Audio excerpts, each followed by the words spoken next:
Dun, dun.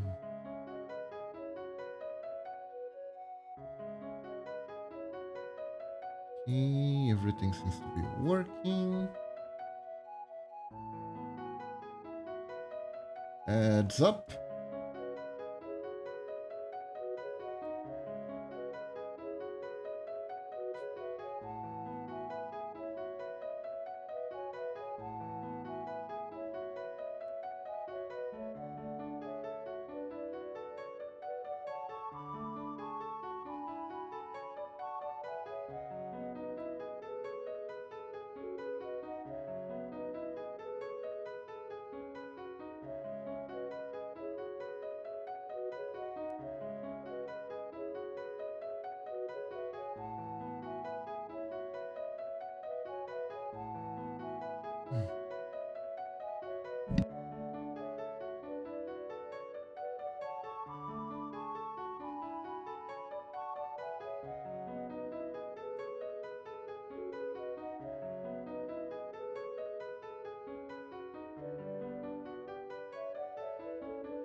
Three, two, one. Let's get started. Hello, everyone. How's everyone doing today? Hello, hello. Hope you're all doing good. And oops, I just saw something. Second.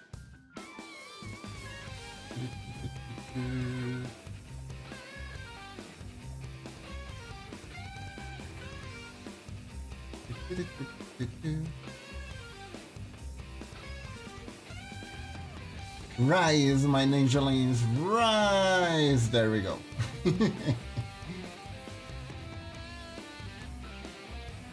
Okay, so today. Oh, I do want to show something. Hi, Mamachi. I do want to show something. This is more or less where we left off last stream. And this is how I end up adjusting it. So you can see there are some small changes here and there. This was like a big one. I realized that the hair was too inward with the face. It looks way better, doesn't it? But I wasn't just sitting still and doing this. We also worked on a new angle. I don't know if having these lines so well detailed is actually safe for Twitch. Hold up. Anyways, now we only have the hand, that is fine. I think this is better. So I do want to try to make sure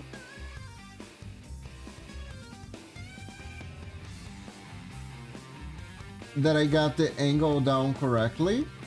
And I want to do something about this hand because it's kind of just edge. You know what I mean? Looks a little bit edgy here. I kind of want to... We need to reveal this pose a little bit. I also think that the Booba shadow should be a bit higher from this angle. I don't know. The boob shape, I think it's too normal compared to this one. This one feels way more correct. Like from this angle, you know? Yeah, I think it needs like to be a little bit more... Yeah, maybe like this. I think like this is better. Let's drop the belly button for now to... It's not naked Twitch, it's just... We're just doing something. I don't know what. Okay, but this hand unfortunately is... I like the hand, but like the arm is just kind of there. It's just kind of there and it's too close to the body, I don't think. It's like it's just dead. Can I still save the hand though? Really like how the hand turned out, so I don't want to just send it to oblivion.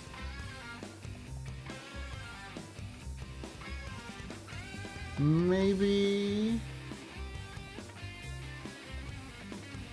Yeah, the arm definitely has to go though. Definitely need to do something else for this. So everyone, hope you're all doing good. Hope you're all doing good. We got some exciting news coming up soon. Yes. As soon as I work out all the kinks, I didn't want to do this today because I didn't have a lot of time before stream to set it up properly. But we are gonna get a new TTS redeem thing. Yes. Courtesy of the lovely Milia, who has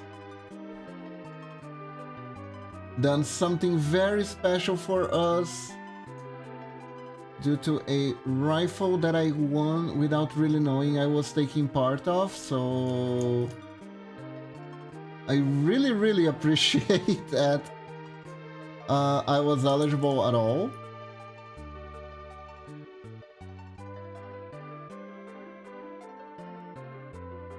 And we're gonna get something really fun really soon. And I hope you all are looking forward to it. Hope you're all looking forward to it. I know I am. It's so cute and awesome, and I can't wait to show it to you all.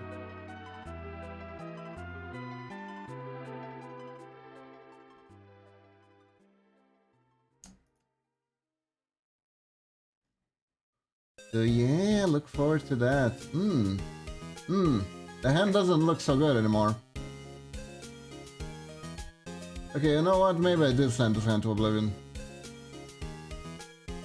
I gotta think, what the hell should we do? Because over here, I could kind of get away with hiding this hand, so we don't have to actually see what it's doing. Maybe she could be like holding a kunai or something. We could go back to this version, but maybe we hide it further.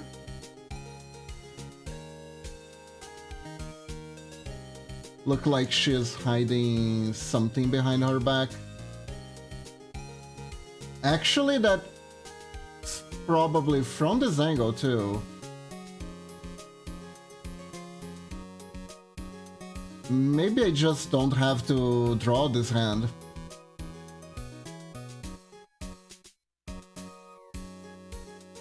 Maybe I don't even have to draw this.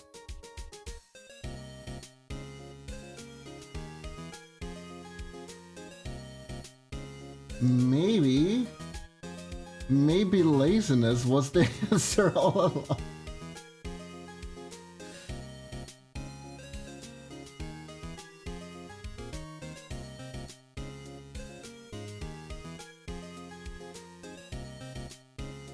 Maybe we just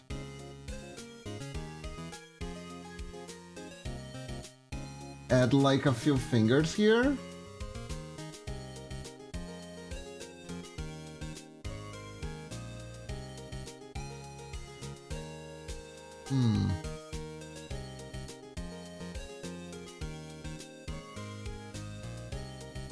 So she is also with her hands on her hips on the other side. Know what I mean?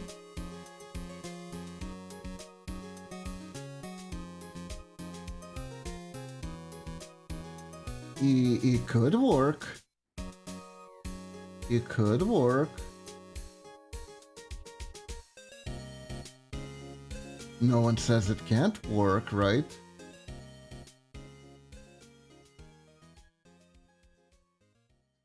It can look good even. It can good look even. It seems to kind of work actually.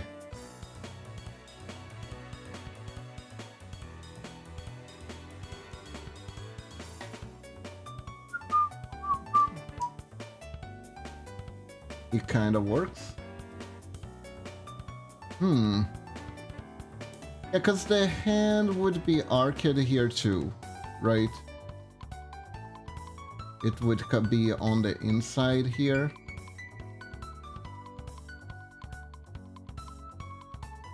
So it does actually work. Okay.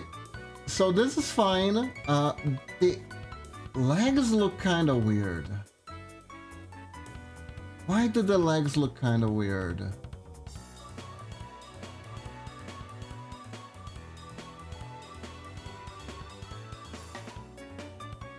Should the knees be higher because of the angle?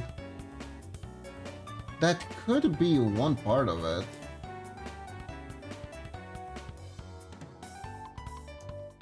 Let's see. Let's try higher knees. Also, I think I did not warn my socials. I did not. Go, my socials! Reach 5 people! You can do it. I know you can. Hey, Super Fudge, thank you! Thank you for the sub! 5 months! Thank you! I really appreciate the support. Thank you! How are you doing today? Hello! Ah! Whoa! Hold up! That wasn't intentional! But it synchronizes perfectly. What the heck? That's a combo. Holy crap. I need to redo that emote to add the little ninjaling ears. We got like a new design, right? It's too perfect though. Okay, note to self. When I redo that emote, I need to redo with that exact amount of frames. It can't be more, it can't be less. How are you doing? By the way, look at this, look at this. Look at this angle. Look at this angle. It looks so good.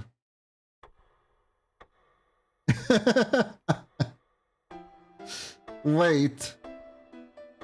That's kind of amazing.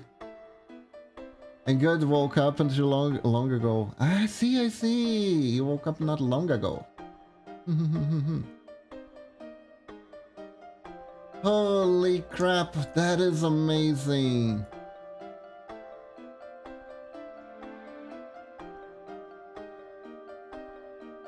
Hope you're having a nice day. A nice beginning of a day. Hope your breakfast is good. What do you think? I think this is a nice armpit, but I'm not too into armpits, so I don't really know. Hope this is a fine armpit.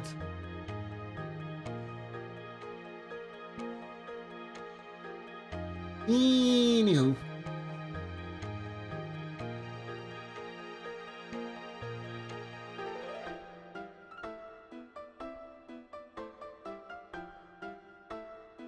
I feel like there's something slightly off with the legs, and I'm not entirely sure what it is, and it's bothering me. 4K armpit, nice.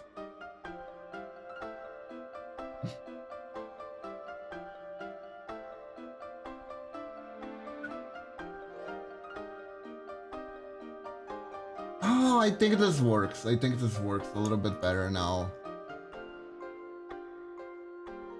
It's a little bit better now.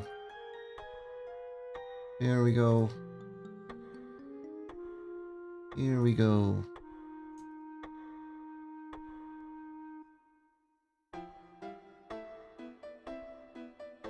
Okay, so now we need to add tail.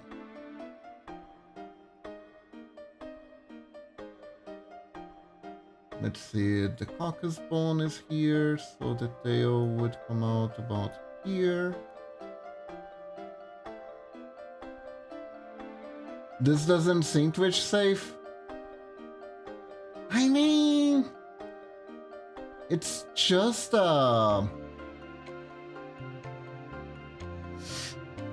it's just a sketch, right? I just have to use this to see the shadow. I think it's fine.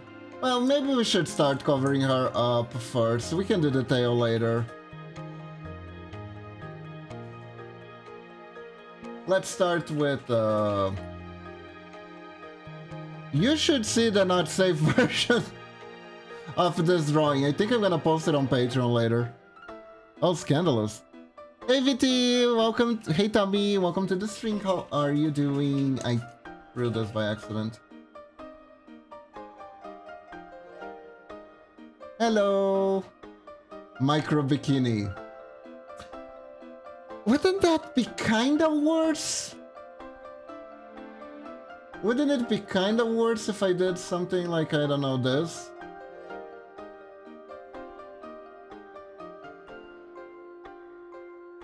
I think that's like, you know, there are some costumes that are worse than just being naked.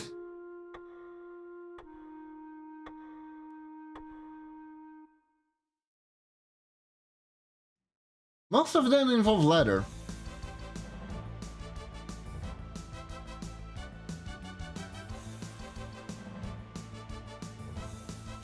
Man, that actually reminds me, there was a manga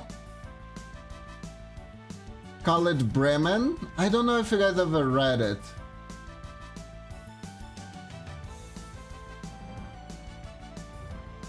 Was an interesting one. It even had like a openly trans character in the group.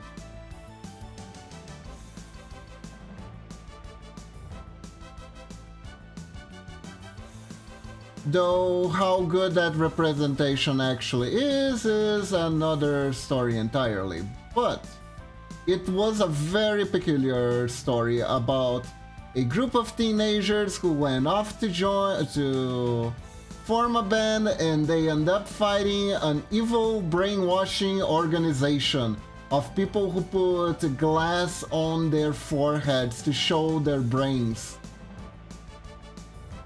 because that's super hardcore, and that way they know that they actually have brains in their heads, while the other people have no guarantees.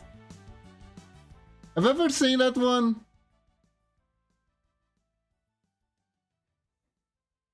It is freaking insane. It is one of the most insane mangas I ever read.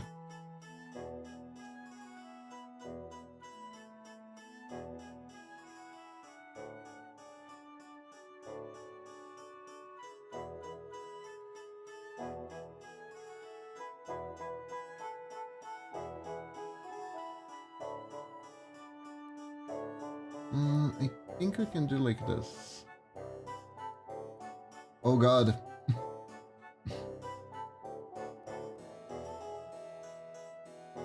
The main character, and everyone had like a special move. It was a fighting manga, even though it was supposed to be a band manga.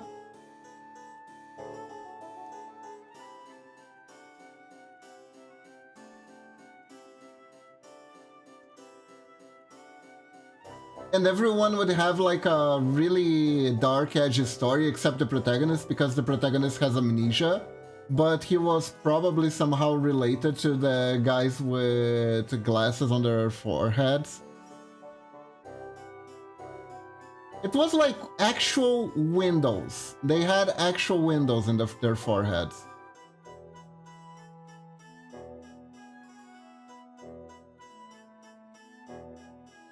Was pretty crazy. Was pretty crazy.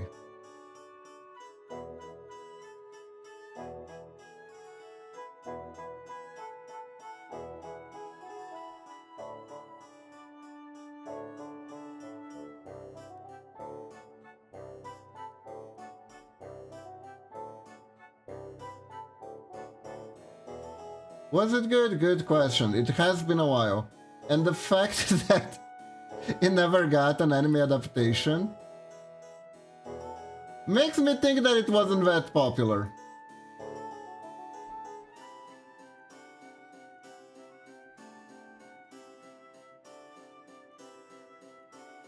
I don't know.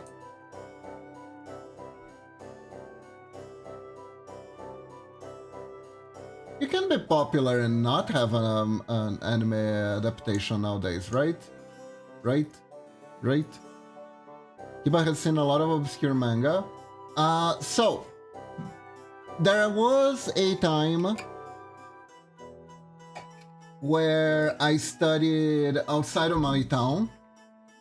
And in order to get to the school where I was studying, I had to take a 2-hour bus back and forth. So yeah, I spent a total of like 5 hours total, because I also had to take a subway and a bus to get there. So I had a lot of free time commuting. So what I ended up doing was I would like download manga from some special sites, and I would just read them regardless of them being good or not, because they were my reading for the day, essentially. So I still have a lot of obscure manga that I've read from that time, and manga that I wish I didn't read too much because of it. Special, indeed.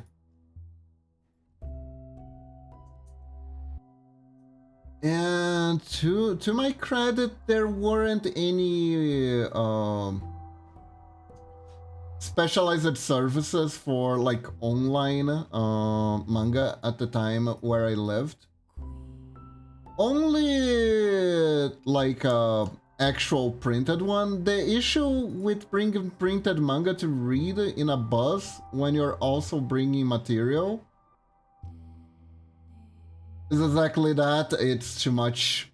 It's too much weight. So yeah.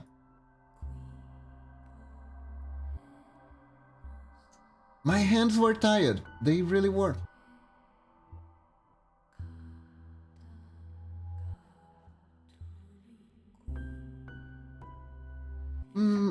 to figure out how do I do this. Do I make the reps more believable?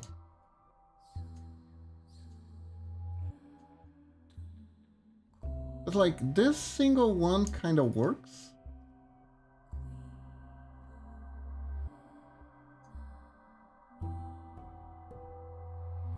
How long have I been doing pixel art? 4 years. Little bit more than 4 years, I believe.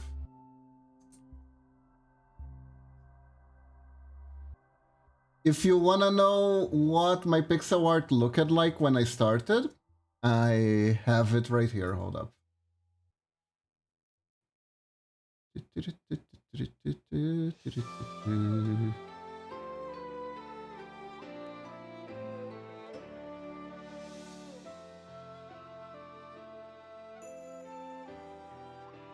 Yeah, this was first year versus second year.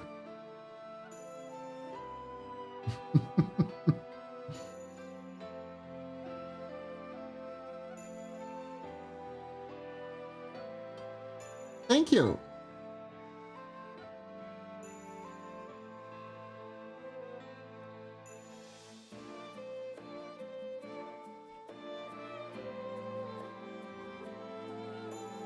You need to make a new one with 2025. Grill Toddler 2. Yeah. Wanna, like, a lot of pixel artists, the best way to start doing pixel art is to start doing the smallest one possible. Because you have less details to screw up.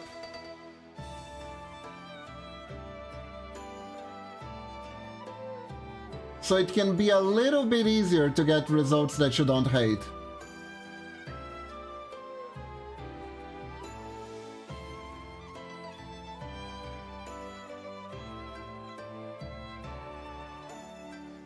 Okay, now, particularly with this, I feel that we can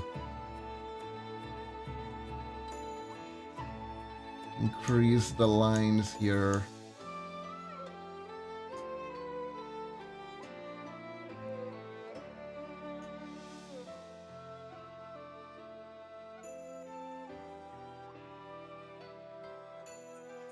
Maybe?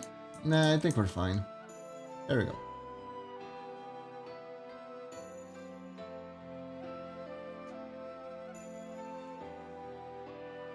Okay.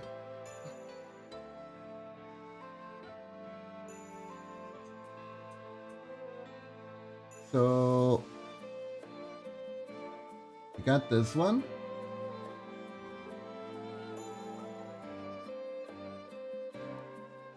And now we need to do this leave here.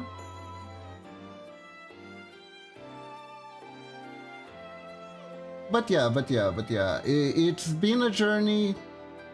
I'm nowhere near done. Because if you're an artist, the main thing you have to accept is that you will always be learning something new. There is always room to improve, and there is absolutely nothing wrong with that.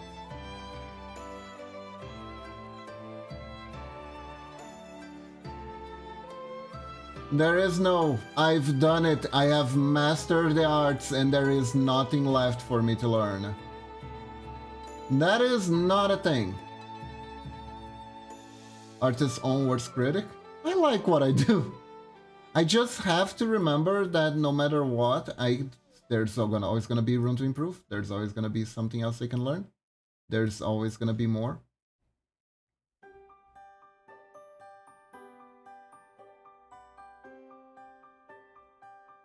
And staying humble is the best way to continue improving. Like, you don't have to beat yourself up like, oh my god, this is horrible. Also because after a while it kind of sounds like you're trying to fish for compliments, right?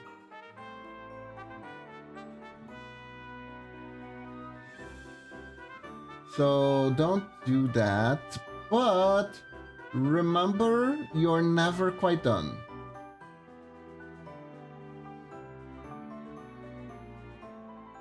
which is a good thing, because if you have difficulty doing something, you can find solace into thinking that there probably is a better way to do that, and you just haven't learned it enough or just haven't practiced enough, and it's gonna be, there are gonna be ways to do it better. There's always room for improvement, there's always way to do things better. Watch out for burnout. Don't worry, I do.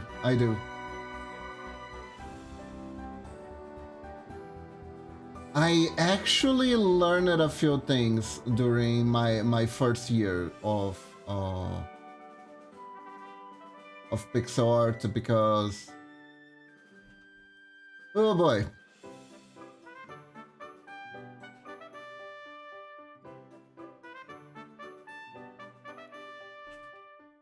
Did I do a thing that I shouldn't when I was starting out? Thank you for the pet. Did it go through? I hope it did. There we go, it went through, yes.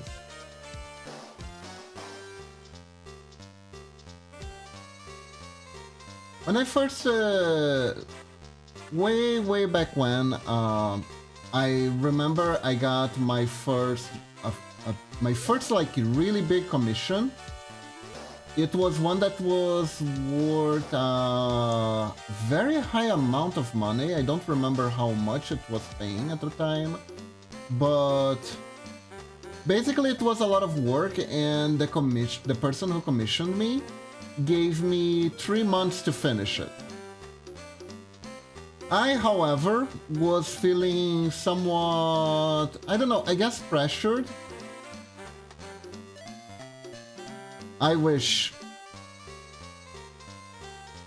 It was more like, I think it was like $500 or something like that.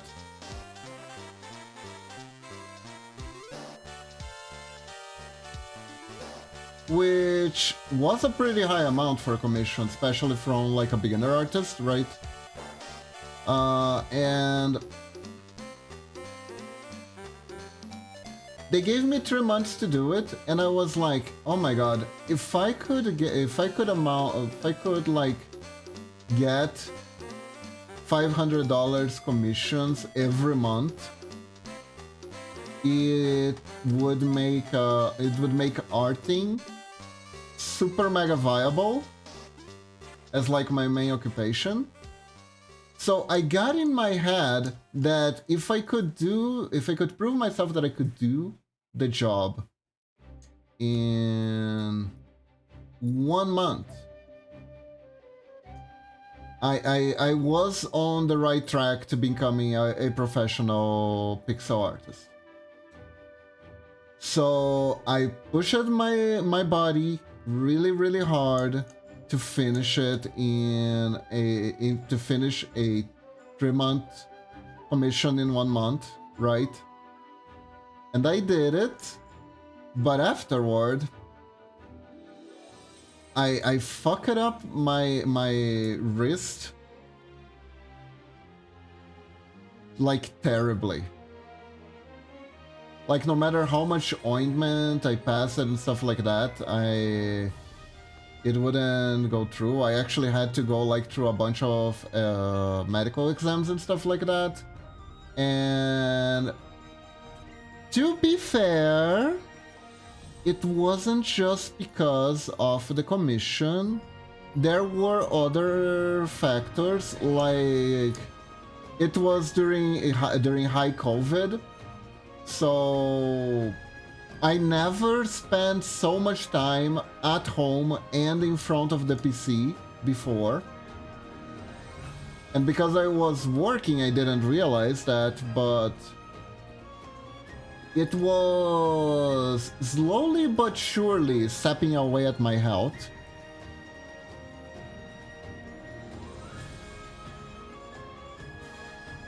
So I had to, the only medicine that I had was that I had to start going to the gym regularly just to recuperate. Not only my wrist, but my back was completely shot too.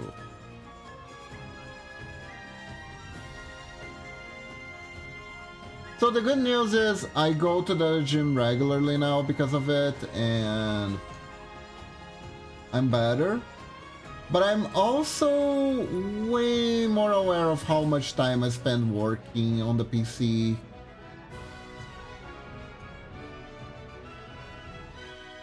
And honestly, only recently I've been able to like spend more time on the PC and exceed myself a little bit, like being able to do big anniversary stream or stuff like that. That was completely off limits for me before.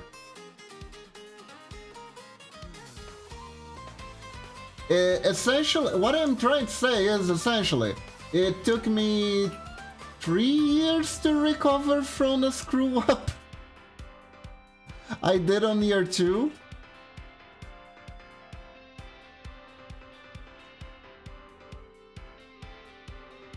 "48 hours 3." Honestly, how long was my... I managed to reach 15 hours. 15 hours stream. 48 hours, I don't think I can. I think I die. I'm pretty sure I die. Just yapping. Oh god.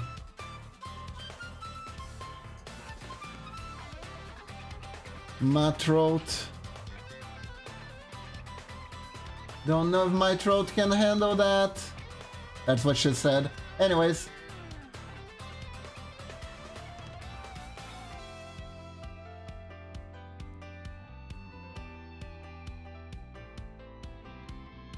But yeah.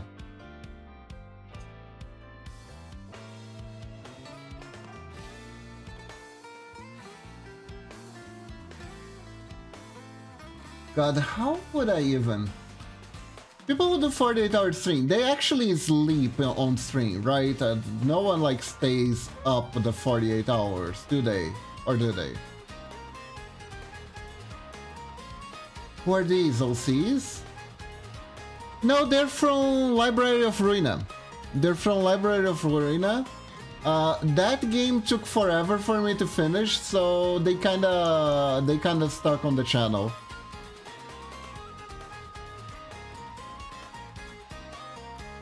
That's Roland and Angela. They're from a game, actually.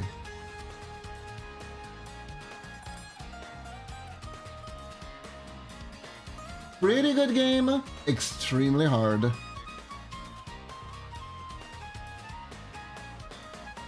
And one day Momochi is gonna suffer through that game, just like I did. And I can't wait.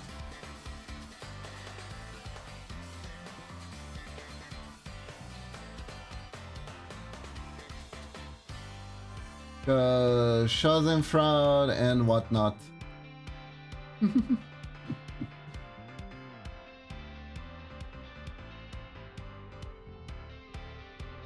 That is the Loggy emote.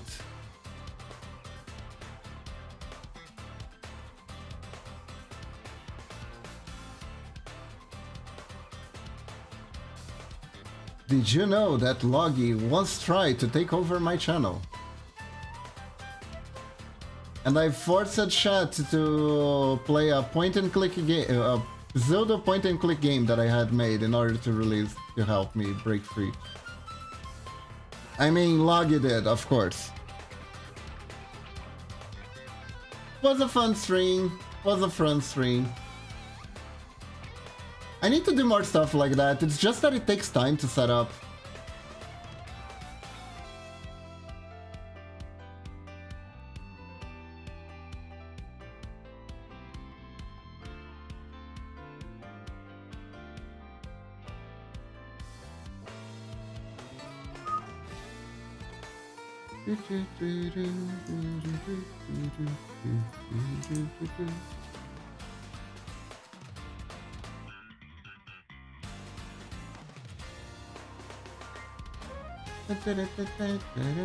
I don't know why I did this back, if I'm gonna cover it now that I think about it.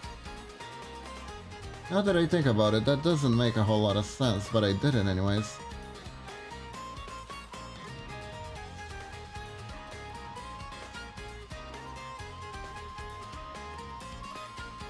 Hmm.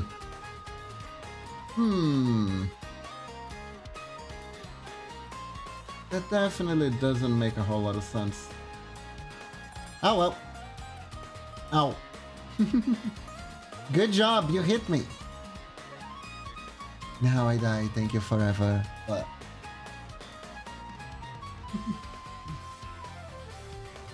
Okay, let me see here.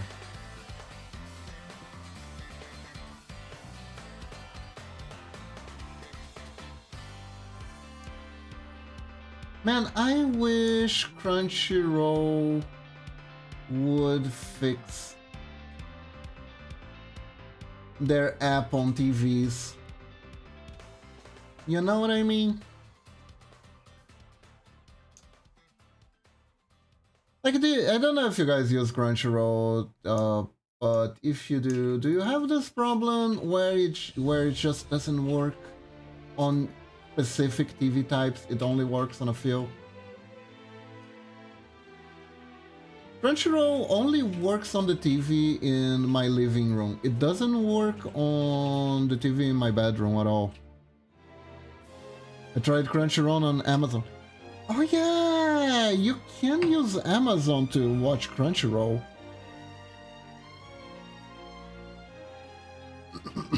Yeah.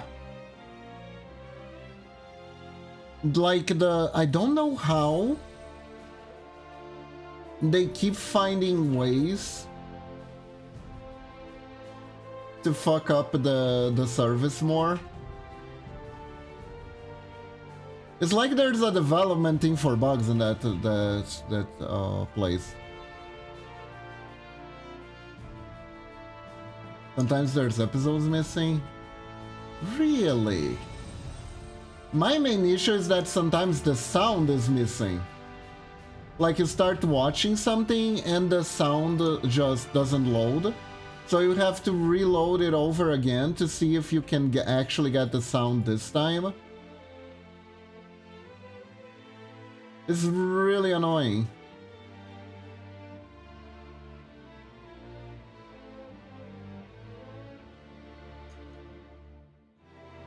The other thing is that it just straight up doesn't work on some of my TVs, so...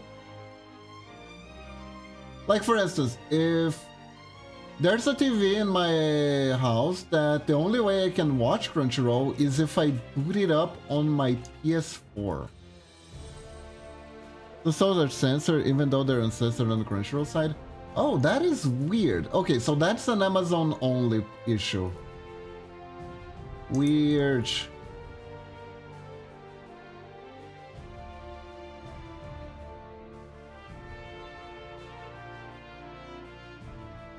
But dang, what show is censored? Like they have Pentium stocking completely uncensored on Amazon Prime. Why would they need to censor anything? That's weird.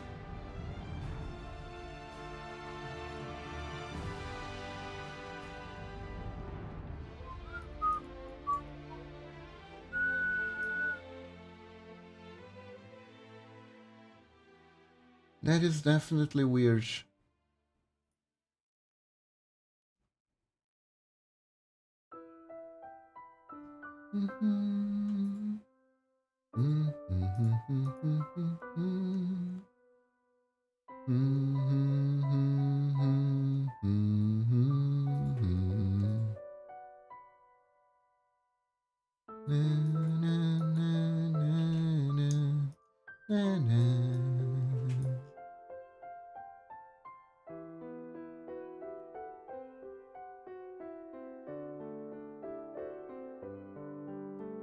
Okay. Time. Menu scroll is a censored Amazon, so I don't know. Ah, that one. Weird that I know exactly what you're talking about. The Ninja Booba one.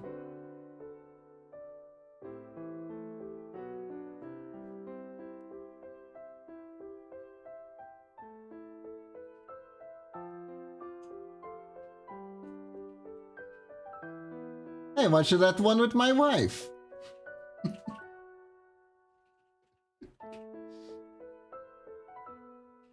Yeah, yeah, yeah, So this actually bring back some nice memories. Um, way back, way back.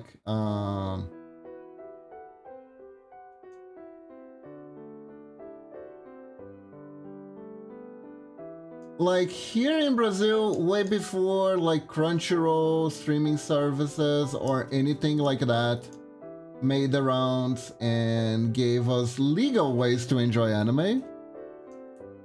Was I influenced by that anime? No. However, this is a story time worthy situation. So, way before there were any legal ways to enjoy anime here in Brazil, there is the city called São Paulo that I used to visit every so often, and in the city there is the special neighborhood called Liberdade. And in that neighborhood, there is like the hugest concentration of weeb stores available, and they would sell DVDs of very questionable origins, let's just say, for dirty cheap. So way before there were legal services, and I do use these legal services now, partially because I enjoyed anime in different ways back then. You could just go into one of these and like come back loaded with DVDs for whatever anime you'd like. And the quality would be terrible. Most of them were fan subs, honestly. And Brazilian fan subs are special because most Brazilian fan subbers will just straight up take the fan sub work from American fan subbers and just straight up, you know, take the English translation and translate it to Portuguese. So no one looked at what the original was saying, so the quality was the translation of a translation. And if you know anything about translation, you know that that's how you get the highest quality of translations possible, right? It's kind of like how if you throw something in Google Translate, did you get Jelly Donuts in Pokemon 2? Actually, we did. And that one was an official release because the people who got Pokemon, they got the 4Kids Pokemon instead of getting the Japanese Pokemon. Which is weird because when we got Ghost to Stories, we actually got a faithful translation from the Japanese. We did not get the fucked up translation that the USA got. So what a waste. I actually watched Ghost Stories as intended, the mediocre story that got the voice actors so bored that they just did an abridged version of the show instead. I actually watched that. And it was a mid out of 10. It wasn't terrible. It wasn't good. It was just there.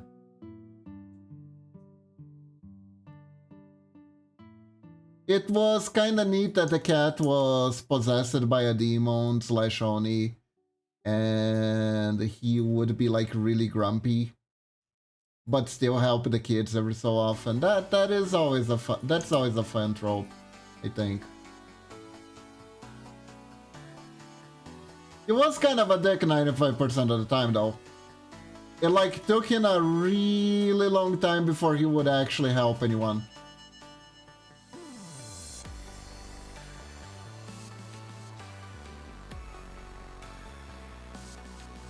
Was just a big old tsundere.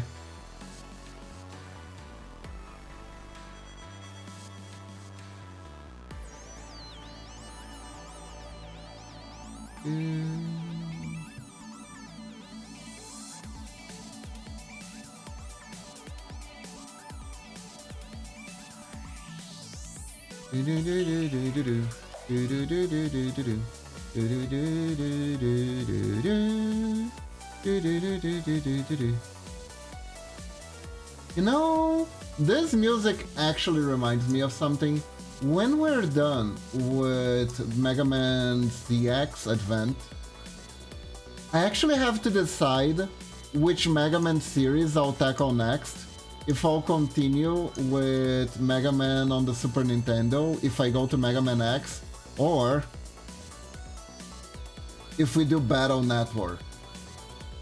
Battle Network is really neat, but there is the issue. Mighty number 9! You know what? Depending on how much is it on Steam? I kinda wanna play it. I hear it's a train wreck and I kinda wanna experience it. Hold up. How much does it cost? Let's see. Is it on sale? Mighty number... What do you mean it costs 100 BRL? Why does this cost 100 BRL? Guys, this is kind of expensive. What the heck? Not even on sale either, yeah. Maybe if it's like on 75% sale, we can tackle it, you know?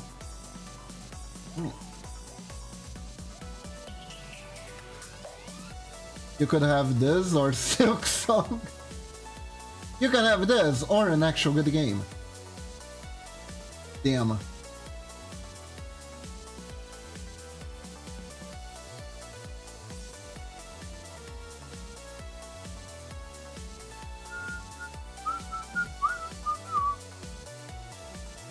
Goddamn. No, it's funny, haha, kind of a train wreck, haha, etc. Not sure if I'm willing to make that commit to the bit that much, you know?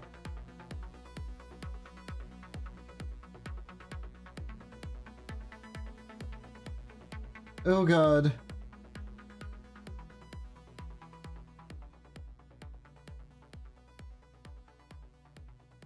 If I buy this, I might feel as abandoned as an otaku on prom night, as the marketing team puts in themselves. Mega Man really said he's tired of making the same game all the time, then made a Mega Man clone, the Mega Man creator. Yeah, some people say he wasn't really the true lead designer of the games. At least that rumor got a lot of traction after the release of the Mighty Nine. Because at least to a lot of people, right, it felt like the guy didn't really know what made Mega Man games special.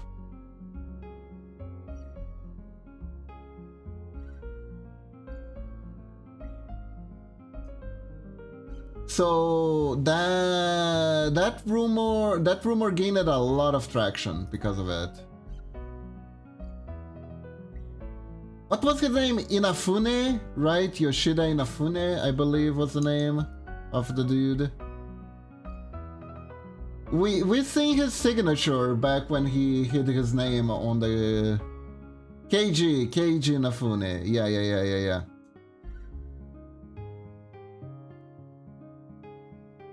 We've seen his name on the credits. The credit rolls. On the OG Mega Mans.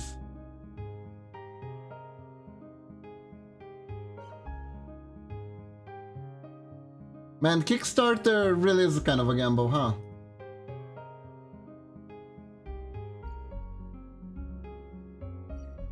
You get some really good stuff, and then you get some of these.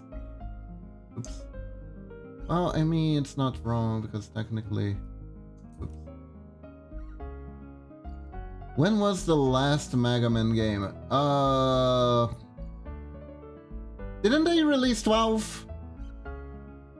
I think they released a 12.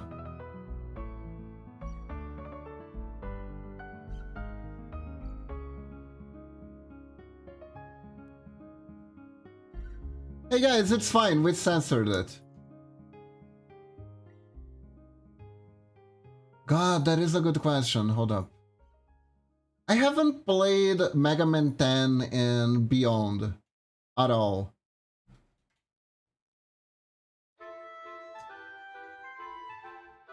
No particular reason why. I just haven't.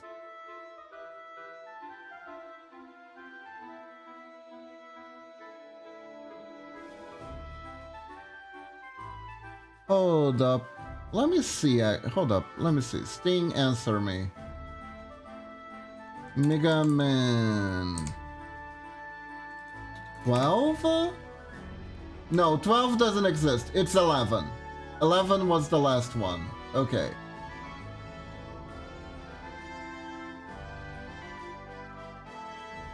Mega Man 11 was the last one, and they did the 3D graphics.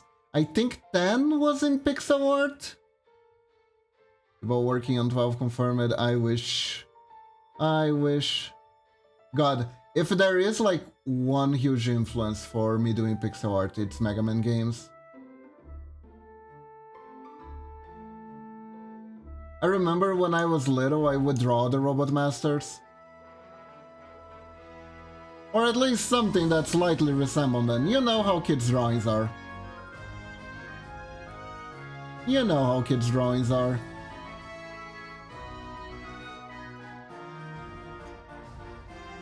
And I suck at those. I love at those games, and I suck at so hard at them.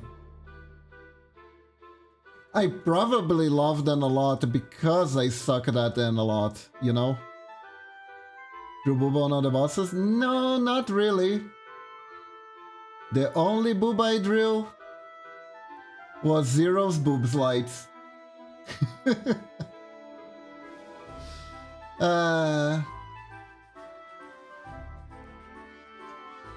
Man, I remember when that was a meme.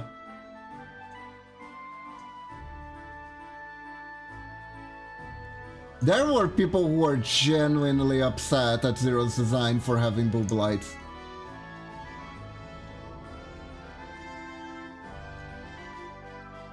Man, there was such a dumb time on the internet where people were like, oh my god, why are these anime designs so feminine? My masculinity, it hurts in pain. You know? You know?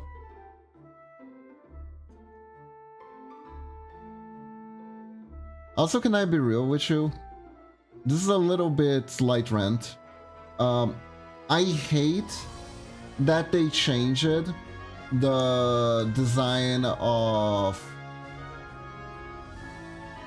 Kayle from League of Legends. You know, the angel girl, right? I hate that they changed her design to be more feminine exclusively for one reason and one reason alone. I used to know a guy who was kind of toxic like that. He was like, I hate playing with girl characters. I only want to play with manly man characters because I'm a manly man. So anyways, he mained Kayle in League of Legends because he didn't know she was a she because of the full armor. He just thought it was a cool angel dude. So he was playing with a girl in secret on along, and no one in my group friend would tell him because it was so funny.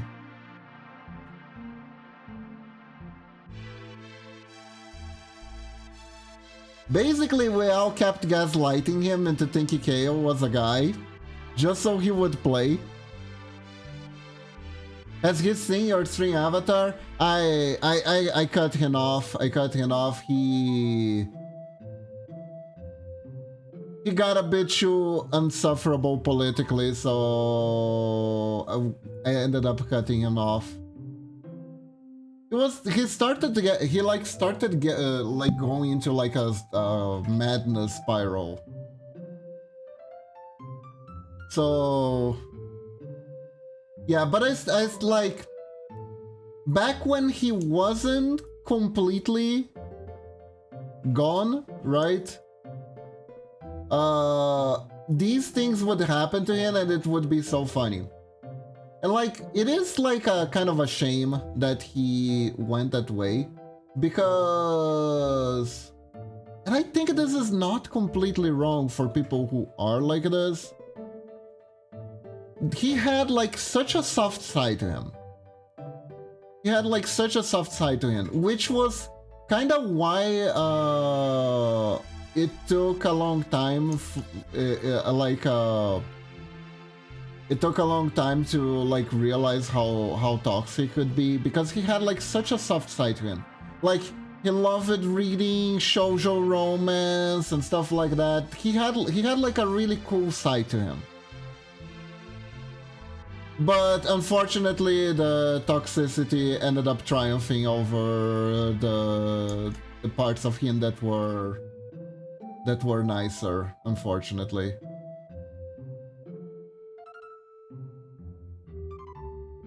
What's Edge?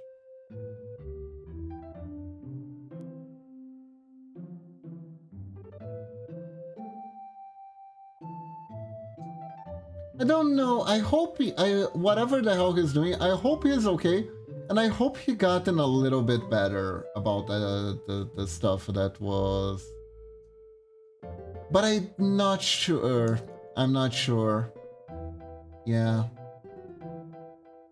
I can hope. I can only hope.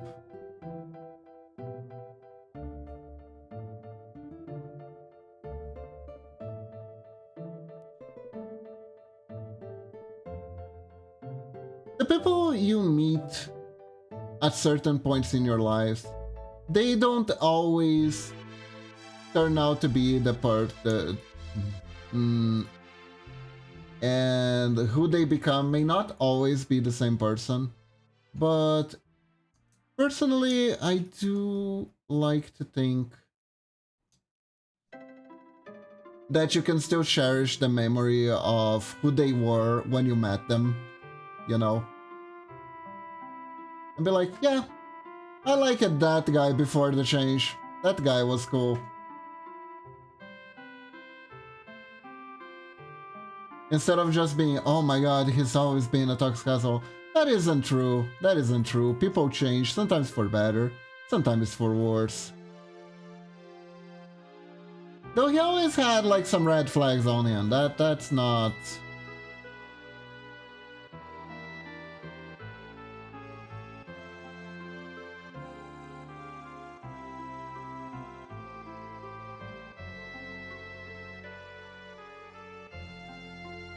But like, everyone has some or other red flag about them, and it's really at the end of the day what you're gonna do about those impulses or whatever.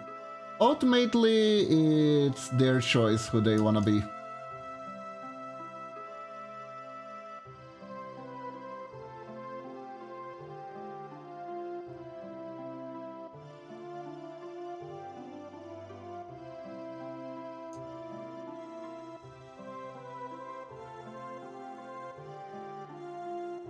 But yeah, he would probably, I don't know. It's kind of, here's the thing that's really weird. He had like that toxic side, but he never did that to me, and I never been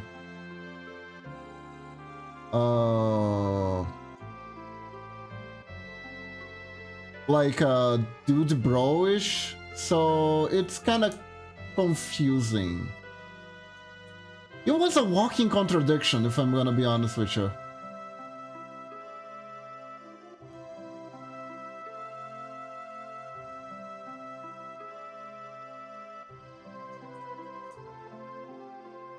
Hold up. How did I do this? Ah, okay.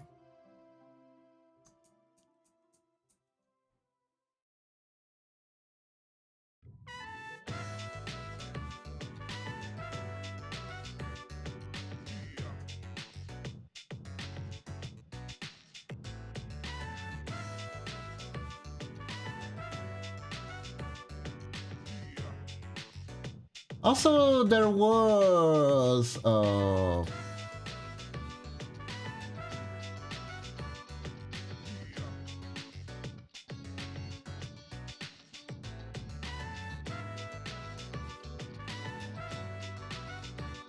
there were like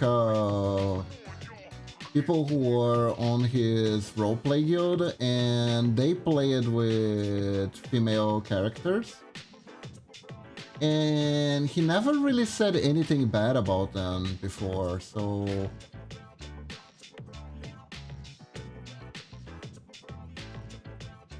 So I don't know when the transition happened, honestly.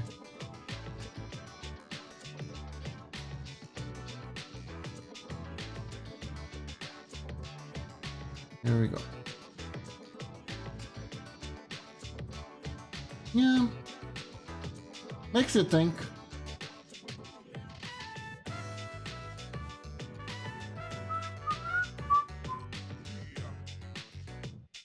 Okay, so this is fine, but it's too low for this angle. We need to put this a little bit higher, maybe a little bit tuck it under. I don't know if I have to distort the zigzag. No, just tuck it is fine. Just tuck it is fine, I think. There we go. Man, these paper things, they like add a lot to the character design, but also they add a lot of extra work, but... You wanna have cool character design? You gotta add more details.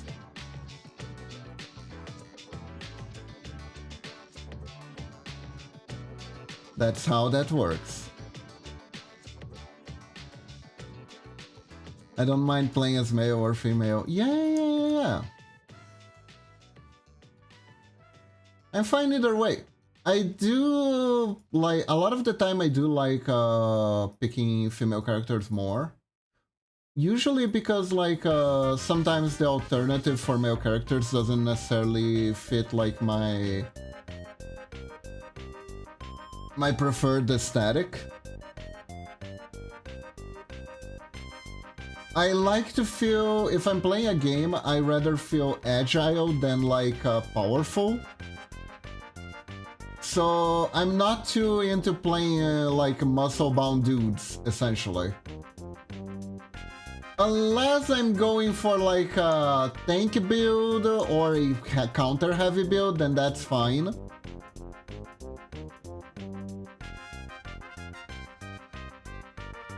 Like for instance, when I played Ragnarok Online, I played with a male avatar and I had no issues with it. But when I tried playing WoW, I played WoW for a year.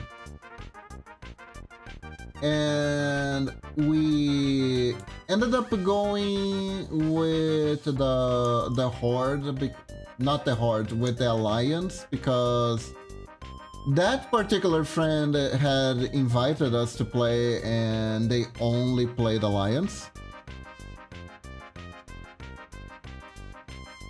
So I ended up picking the Night Elf race because they had a passive that made them invisible, and I was like, oh cool, stealth! Let's pick that. I can stealth my stealth. I'm gonna be a rogue that has 2 stealth buttons instead of 1. I like when outfits look different depending on the gender. That is cool. That is cool. I don't like classes that are gender locked though. I think that is like very restrictive design.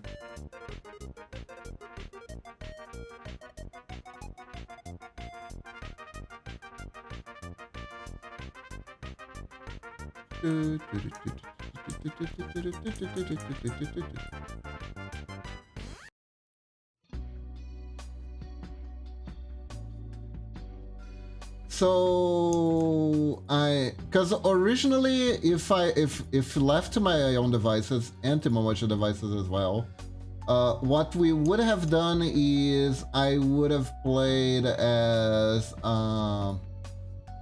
Forsaken. I think it was the name of the undead guys. I would have played as a Forsaken, and Momochi would have played as one of the cow people. Right? That would have been our first choice. But because we were kinda pigeonholed into playing Alliance, we both picked Night Elf, and I looked at Night Elf dude, and I was like, nah. Nah.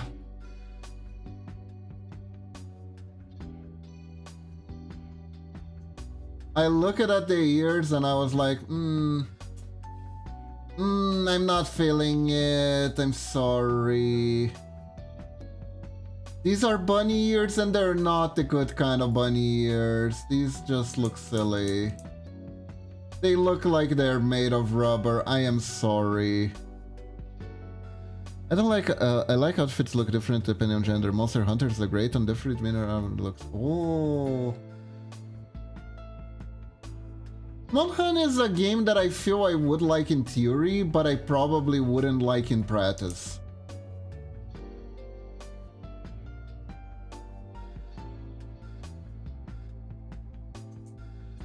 I feel that way because of how the progression is mostly just raw stats.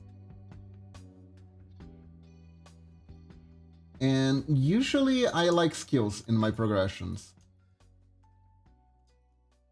I usually enjoy having skills in my progressions too. I know that technically there is a lot to learn about each individual weapon and stuff like that, but... Hi Red, welcome to the stream, how are you doing? My panty, no! How are you?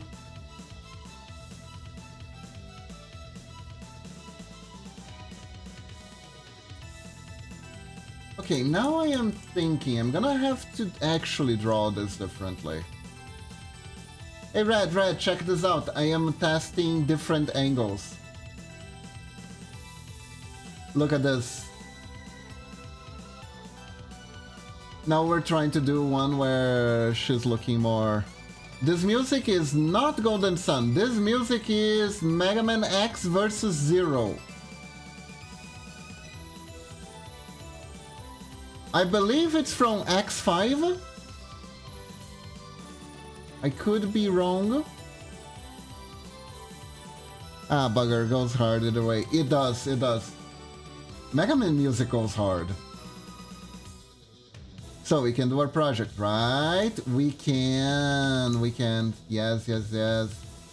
Like, you asked me to charge you tomorrow. So it's already...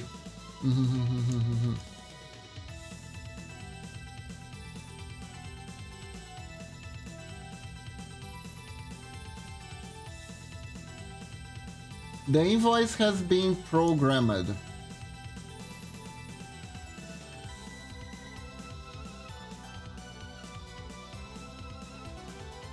Also, it's kind of funny. Because I started here, I ended up doing this wrong. I'm still gonna fix it. But it's kind of funny that technically, this is almost an animation.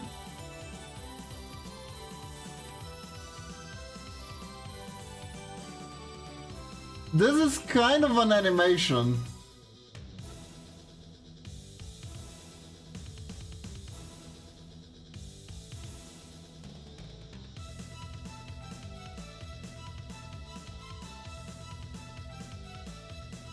Weird.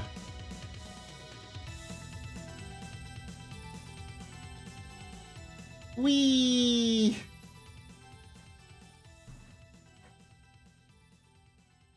Technically, if I wanted, I could fill like some other frames and it could be like an animation.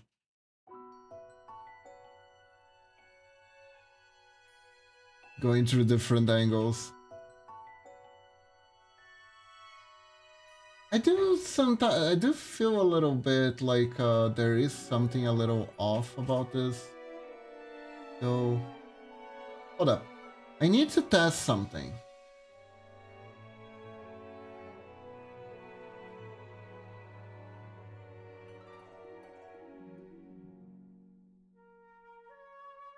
What if...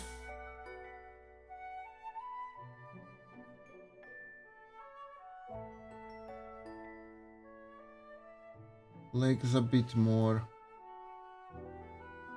forward.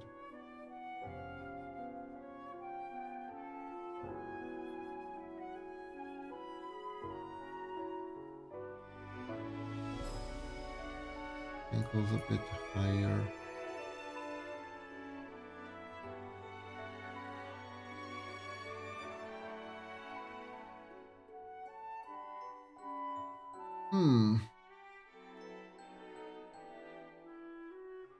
Does it look... I'm gonna have to try this later.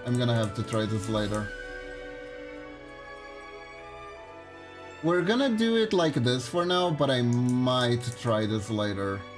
There could be something there that I can unlock. Anyways, for now, let's continue. She looks so smug. And honestly, I'm here for it.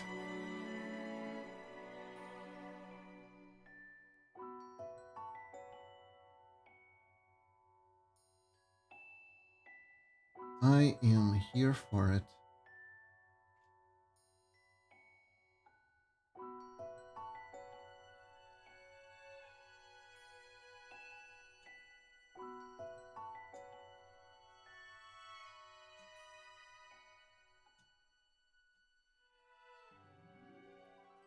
I really like this design. Ah, thank you, Tommy. Thank you. Honestly, there is... I have a few OCs that I've done in the past that I really want to revisit doing the new design. Sume is like the main one. But I also got Hibiki. I like Hibiki a lot.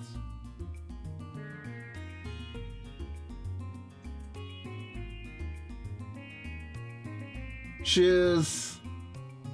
out of my OCs, she's one that I'm more comfortable leading to.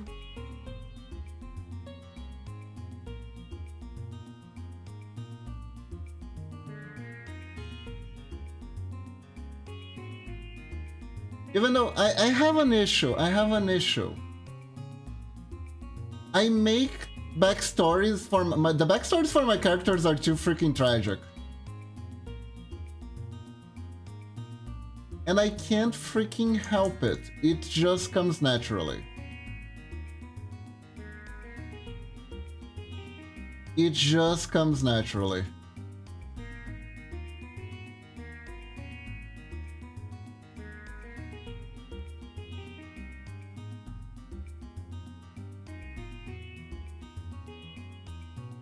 Like, do you wanna know Tsumi's backstory? Honestly, fair. I know my own Zonsi end up with another lord than I wanted to have. Ah, so it is a common issue. I see. In my case, it happened pretty organically. Because of how things work. And yes, do tell. Okay, so Tsume's lore is basically that she is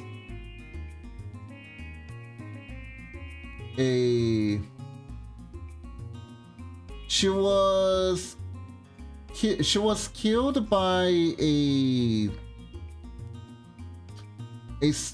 samurai son who wanted to test the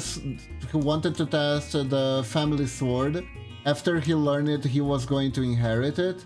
Tsume was picking up trash behind the castle and the kid saw it while after stealing the sword and decided to try it out because he just found a thief and thieves are acceptable targets, right? So he killed her, and that's basically how... So there is a saying in Japan, if you kill a cat, you are cursed for 7 generations, right? Tsume's a cat, by the way, she's a Nekomata. And that's literally how you get Nekomatas in your haunting your castle. So here's the thing. The kid didn't stop at cats. The kid grew up to be a serial killer. So for a while in that part of the country was ruled by a serial killer lord who would find arranged marriages and just kill his wives and then said that tuberculosis did it. And every time he killed one of the wives, Tsume, as a Nekomata, would revive the spirit of the wife to try and haunt him. But he was already too fucked up in the head for, like, hauntings to do anything to him. Right? There was, like, no sense of accountability or anything. So she was pretty powerless before him. And she was slowly starting to lose her mind, and the spirits, the ghosts of the wives that he killed ended up being absorbed into her. So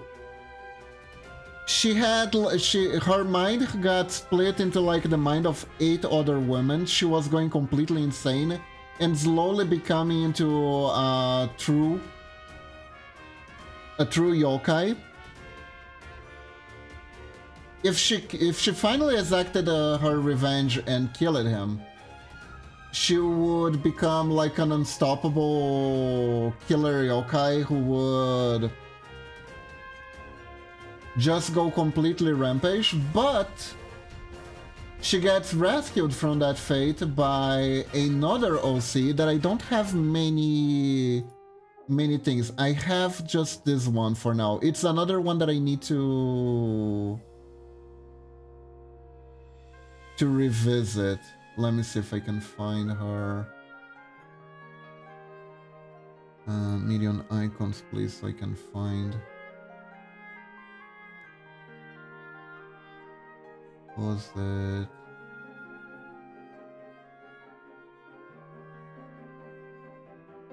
There we go. This lady here. I really need to revisit her.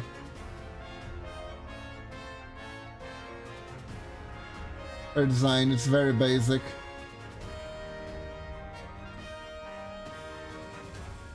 Her name's Kaede.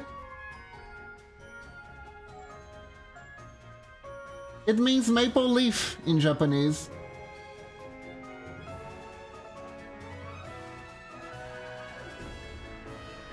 I'm curious to see how you rework her when time comes. Yeah, I am curious too, honestly, because I have no idea what I'm going to do, but I will try to do my best to make her look better.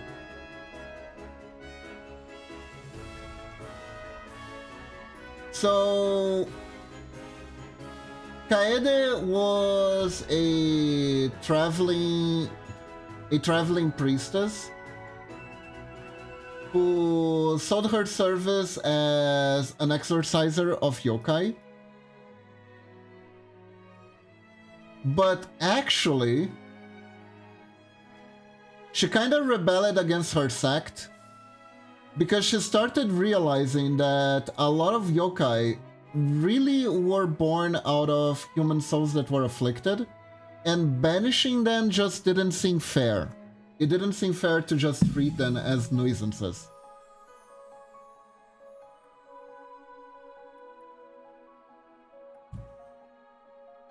So she started to work on her own and start to redeem the yokais instead of like just banishing them. And she basically takes the target of vengeance from Tsume in front of her. She kills the serial killer that was trying to kill her. And then she seals part of Tsume's powers. And unifies her souls with the souls of the victims. So she gains a human form because of that.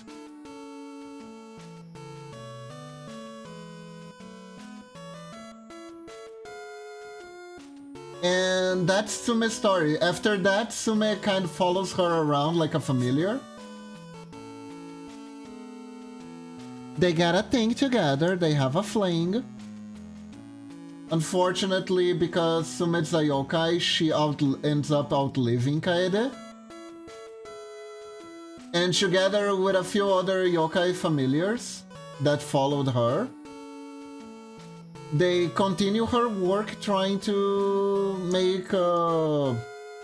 rescue yokais who've gone berserk and fight for yokais to have their place living with humans and not just running away from the light and stuff like that.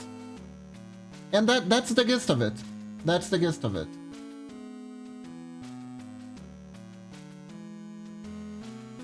And Tsume is Kiba's mentor because she rescues Kiba kinda like she was rescued by Kaede. And that's part of my lore. That's how it all ties up to my lore.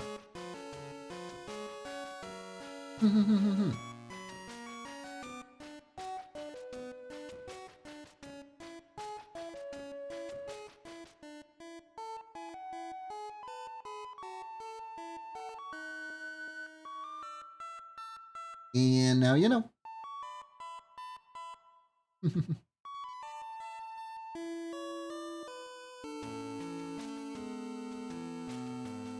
We love lore in this household. That is nice, that is nice. The other character... Tragic start but nice ending. Thank you. Personally, personal philosophy, right? This is Hibiki. Oh no. Yeah, there we go. This is Hibiki. She's a snake woman yokai.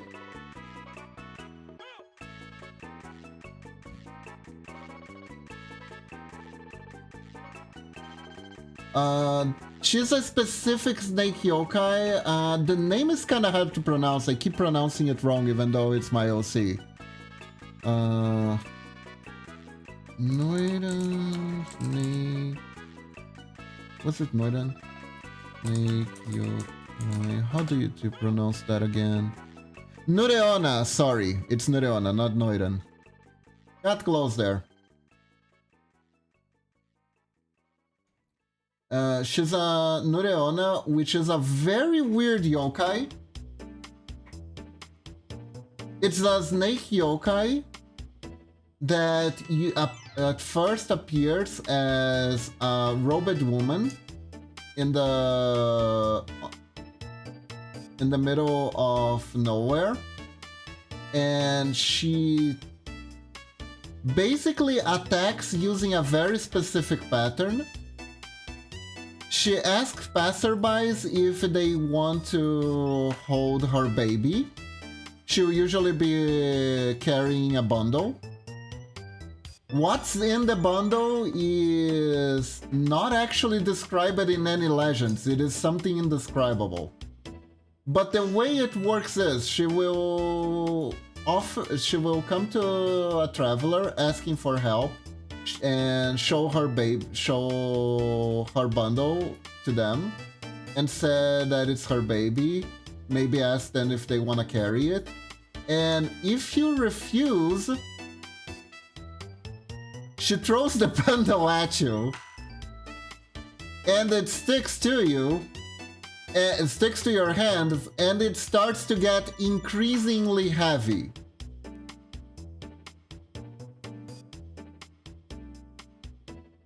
And you can't let it go.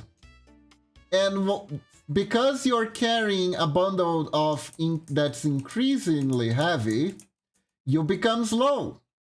And when you become slow, the yokai reveal her snake form and eats you whole. Apparently, if you actually accept with goodwill to carry her baby a little bit, and don't peek under the blankies, she will let you go.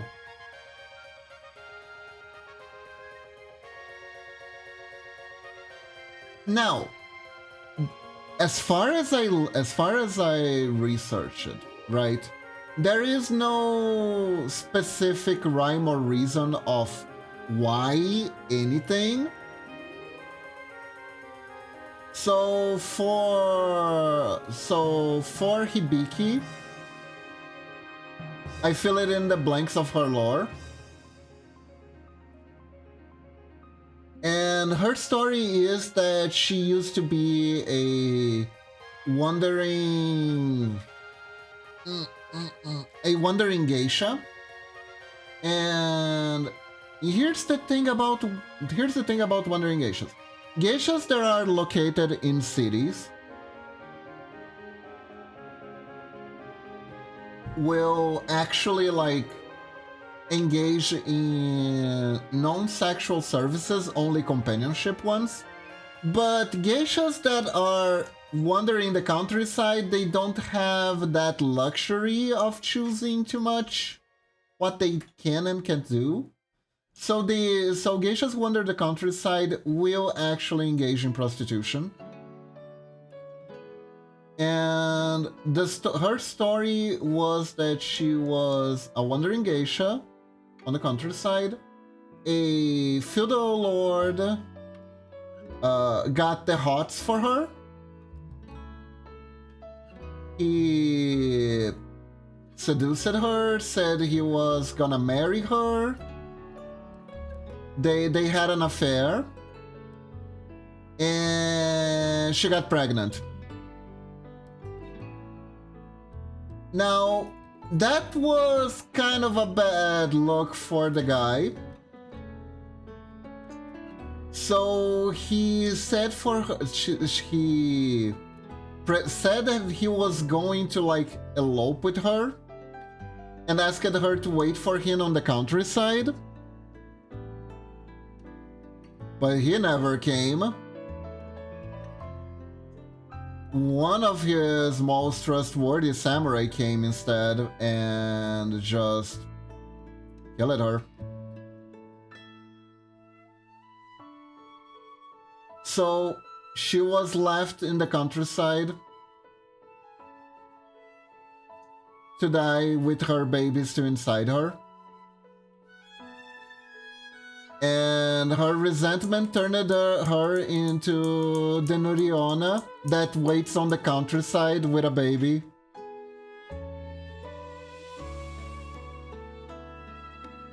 Lashing out at any passerbys for the lord that would never ever come.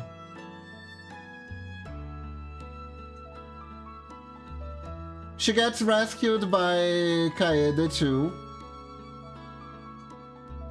And gaining her senses back,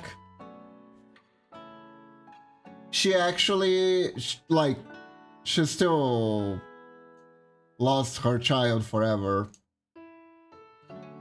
Children don't usually get turned into yokai. There's an incarnation of, there's like an incarnation of Buddha that protects them. So at the very least, her kid is safe. So you don't have to worry too much about that. And Hibiki is an interesting one because she is very, let's say, she has a lot of entrepreneurship spirit. She's very pragmatic, and she's always cooking up ways to sustain money. One of her main things that she do is she will look after any women that got left behind in the war or stuff like that, and she will try to find like some jobs for her the best way she knows. So one of her schemes, I mean business, is that she has a bar that sells sake. There's a special kind of sake in Japan that is brewed with saliva from priestesses. So what she did is she basically turned that into a fetish bar, so you can pick the girls whose spit was used for the sake you drink, and she owns a hostess club with that team.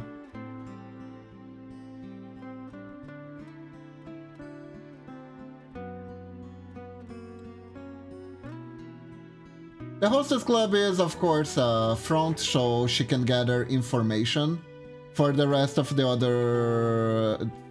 her other yokai friends like Tsume. And she basically acts as the informant of the group. So she's always going from place to place. She comes up with these weird host clubs with different teams and stuff like that. It always attracts sometimes some higher ups who are like pervy and stuff like that, and she can extract information from them.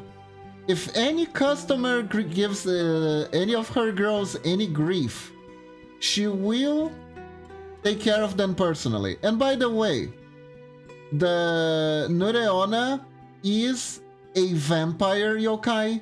She drains blood from the victim. So she will like KO you, take all your money too while you're at it, and then like plant some fake memories on you, so you're like thinking you drank too much and stuff like that. That's why you feel so pale the next day. You know? Don't worry, it was just a hangover.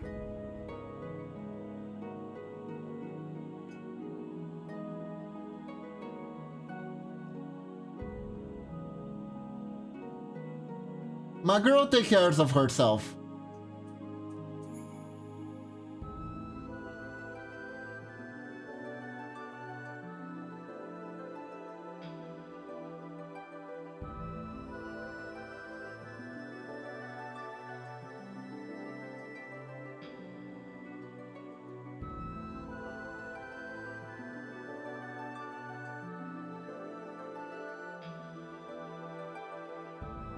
Other than that, I have 2 other OCs, but I don't have their lore as developed as I haven't really thought too much about it.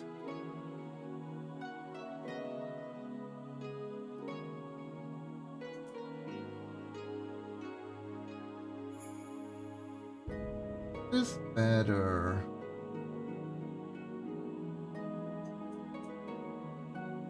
Kinda is. Isn't this better? I think this is better.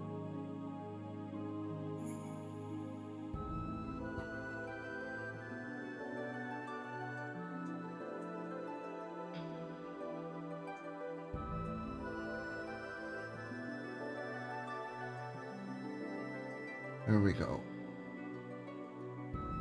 Well, I gotta bounce, but it's just fun to hear about all the OC lore. Thanks for dropping by, Tommy. Have a good bouncing. I mean, have a good day.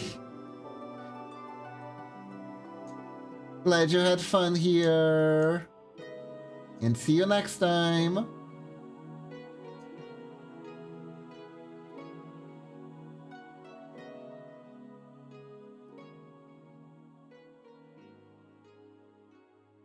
It's funny, I always accidentally do this where the face is like 1 pixel longer than like being just right. Now it looks way better. Damn.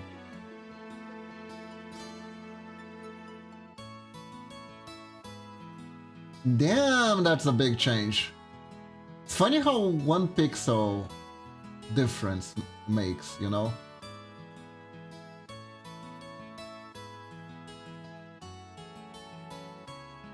So, yeah. The other 2 OCs that I have, they don't have too much lore. One is Tofu. Tofu is a fox girl, basically.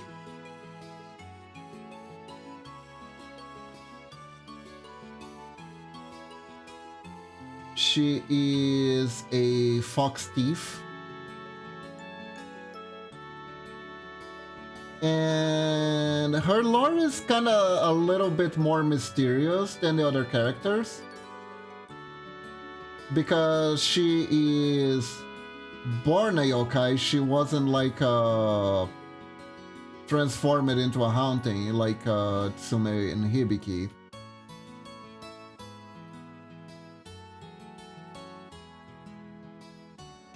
But she is a fox thief, and she did something rather impressive. She managed to steal the strength of an Oni. So she is extremely brute force, despite being the shortest one in the group.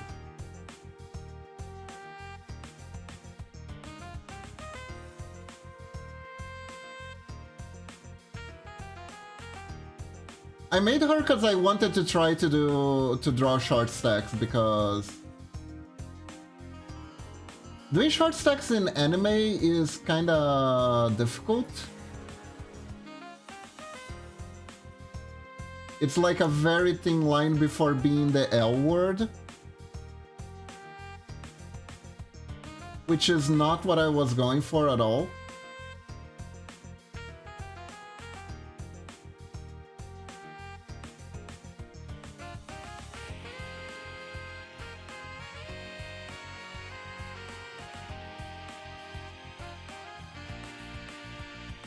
Her current occupation is actually Shrine Maiden.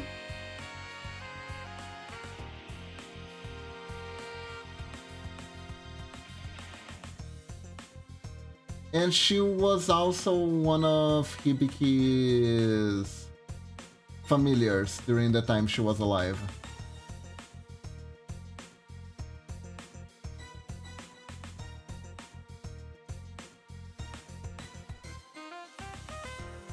I guess she does follow that archetype of like being a healer with a lot of brute force. Although I don't remember actually giving her any healing skills. I mean, she does give a good first aid, but you know.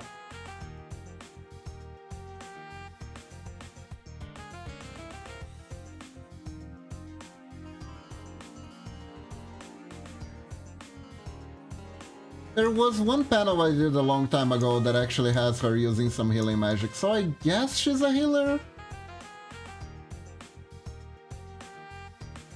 But other than that, her lore isn't quite as fleshed out as the others.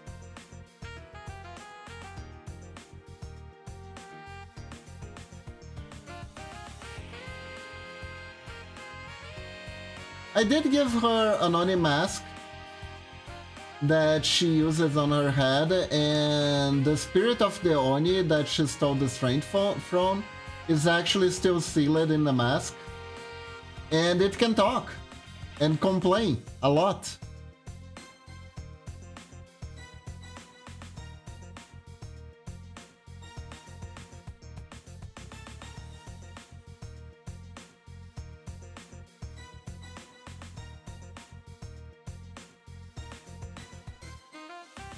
And the other one who's more quirky is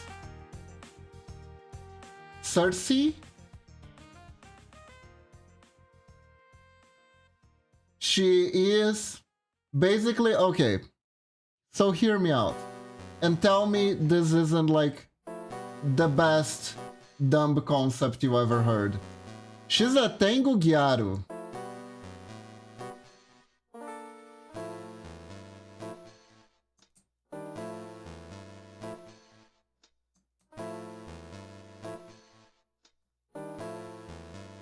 Tengus are naturally vain yokais.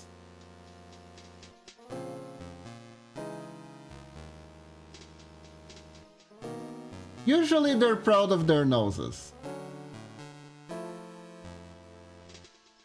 I didn't give Cersei a long nose though, although it would be kind of funny if she like had like a... She had like a longer nose like those old shoujo mangas, you know? It would be pretty funny.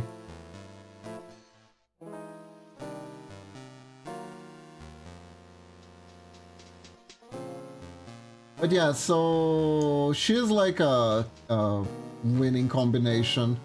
A Tengu Gyaru.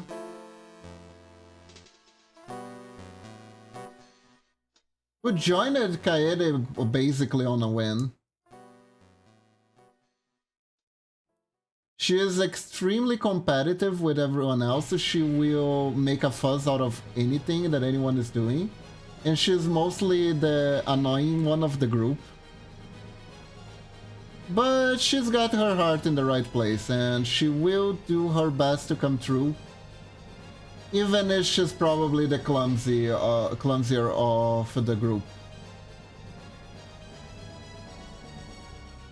She's extremely clumsy because she is...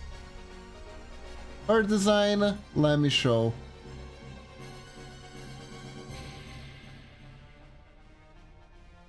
I don't have a lot on her. Like I said, this is like an issue. I make the designs and then I don't use them for much.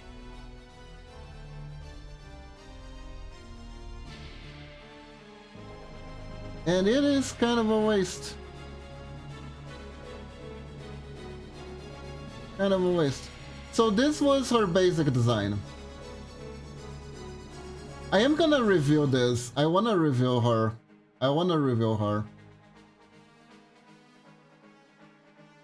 She's cute, but very simple. I wanna reveal her and do more with her. But yeah, basically, Harpy Tengu.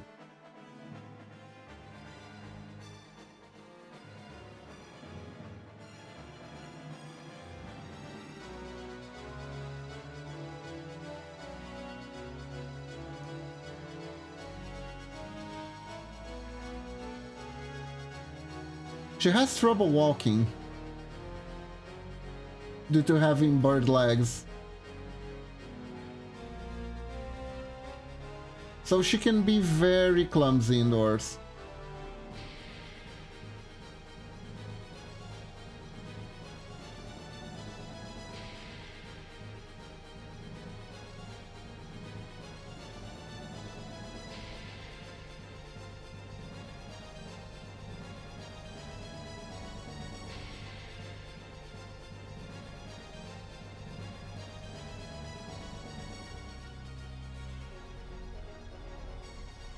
I figure I shouldn't make like every single one of my characters' lore extremely dramatic because that would just be emotionally draining.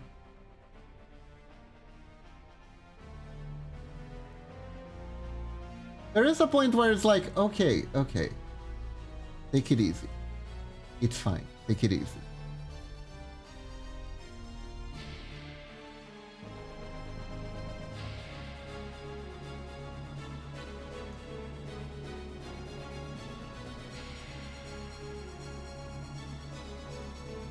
Bad things happen in the world. They don't have to happen to everyone, though. Otherwise, you get stuff that's kind of like... I don't know if you've ever seen this anime. I think it was called Magical Girl Sight. I think it was the name.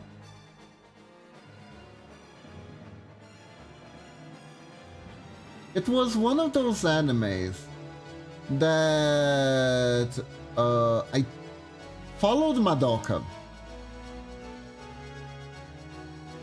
The Mahou Shoujo that followed Madoka, that were trying to capture what made Madoka Magica special, but completely failed to do so. You know the type? I don't know if you noticed, but after Madoka there was like an insurgence of edgy magical girls. So this was one of like the edgiest at the time. It wasn't the edgiest. There was another one that was horrible. There was one, but that's not the one I'm talking about. So I'm not gonna digress. I'm gonna keep on the topic. So basically this one, the story was that girls who were going through rough patches of time could turn into magical girls if they accessed this mysterious website during midnight or something like that. It was like a kind of like to be like a spooky story, right? And there was this girl who was being bullied in her school. And oh my god, when I say the story is edgy, I kid you not, the bullies fill her locker with razors. How much more edgy do you get for in a bullying scene? It's so edgy, they left the edges right there for you. God damn! How nice of them! Like completely full. Yeah, she opens it and it pours. Literally pours. Shaving razors.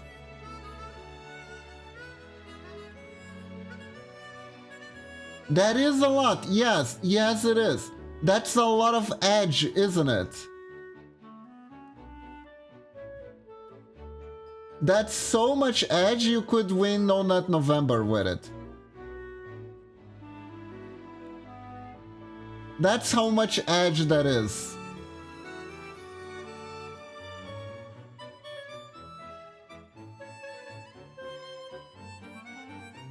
That is too much edge. That is too much edge.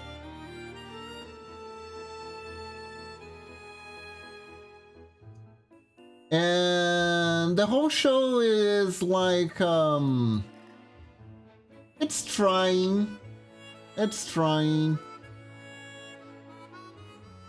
It kinda has a sorta semi-nice moment at the end where it is like revealed that like the whole plot of the site was like it was giving magical girl powers to the girls, but it was actually a trap because it would then siphon these enhanced powers to a living weapon magical girl that was part of a secret dark association that was doing unknown things and was trying to create the supreme magical girl soldier, I think.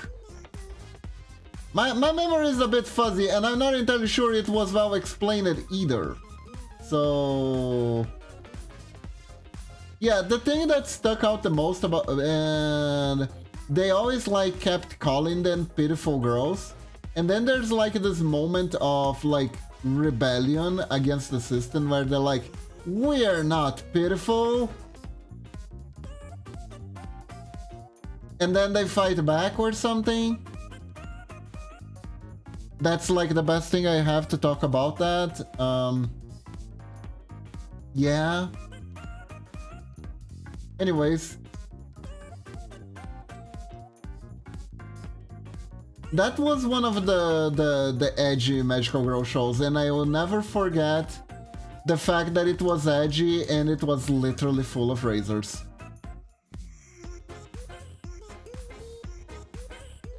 Was literally an edgy Magical Girl show.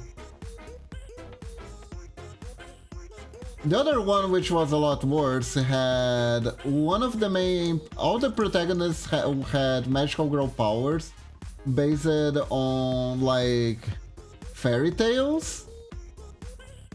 And one of the girls' power was literally being regenerate after dying.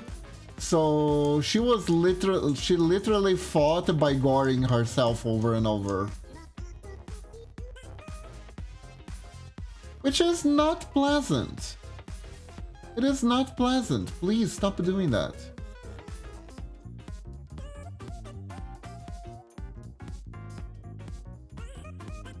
Why did they think that was a good idea? Anyways.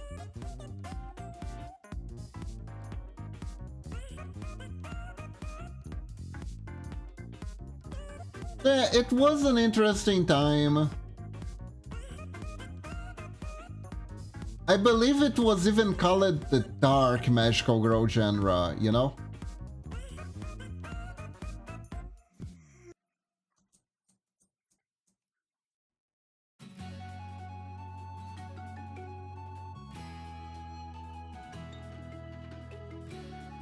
But like the whole point of Madoka, what it was trying to tell as a story, etc., etc.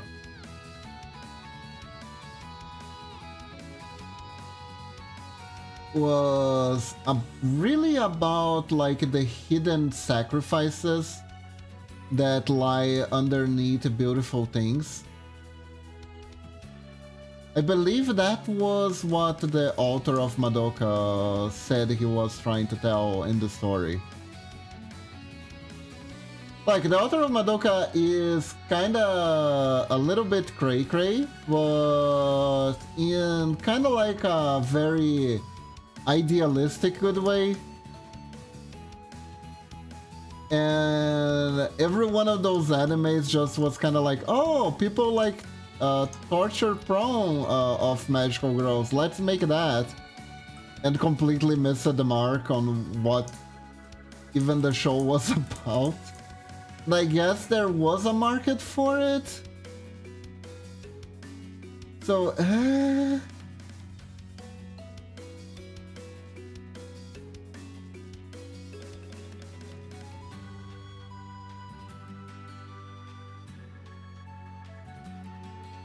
was weird, it was confusing, I don't get it. I personally don't get it.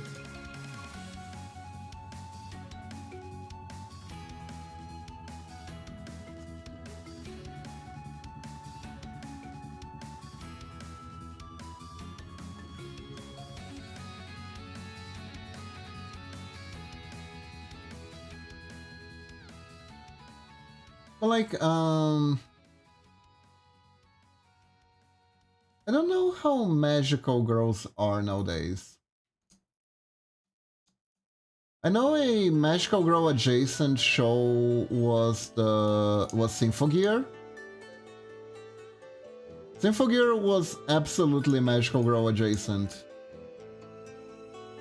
Like, they don't say they're magical girls, but the way that they work might as well be.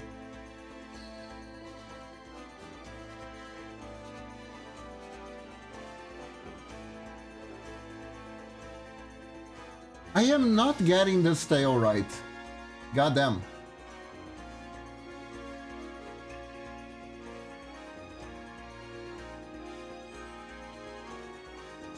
Yeah, this is why Yeah, the tail looks like it's broken. Like, the ass shape up to here is okay, but this part here is kinda... doesn't feel organic at all. I'm not entirely sure what I need to do. Do I make the tail longer? Then like do...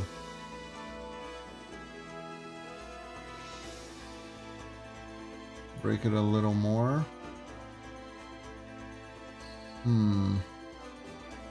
Would work if I do it like that.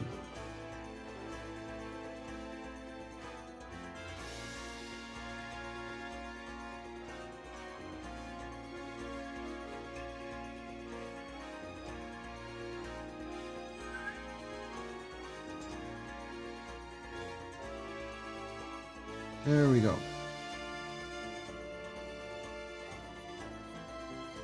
Man, you know what I found out that's really, really funny? There are essentially NTR poems written by men who lived in Edo during like the 17th century period.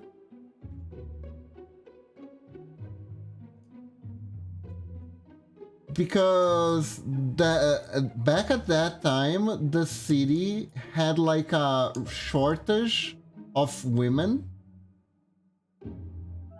So the women who were married had literal men lining up wanting to get into a relationship or simply get it on. Even if they were married, because there was literal shortage and a lot of demand. So there is a poem of a guy, there's like a little haiku of a guy who is afraid to open, of a woman who is telling that her husband is too afraid to open the closet door when he comes home. It goes a little something like, "Oh, poor hubby." And he gets home, he looks at the closet door and is too afraid to open it. Basically implying that if he opens the door, there's a chance that there is another dude there, naked, hiding. And if he opens the door, he is gonna have to face the fact that he was cheated on, and he technically can't do anything if he still wants to have a relationship after.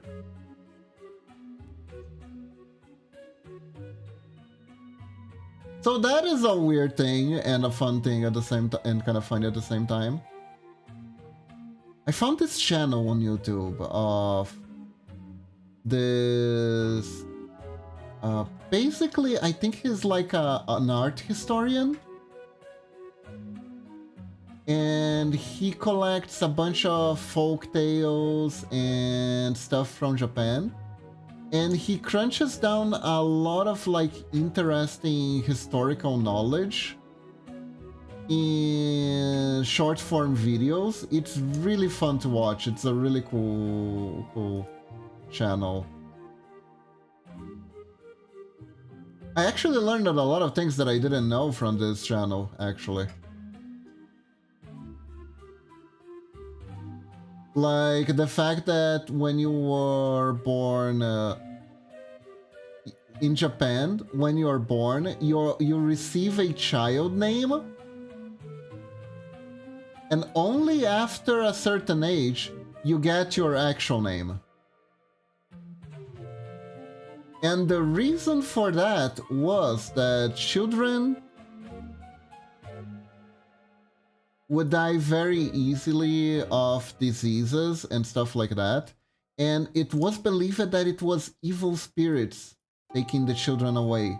So, for good luck, they would name their kids after shit so that the evil spirits wouldn't want to take them.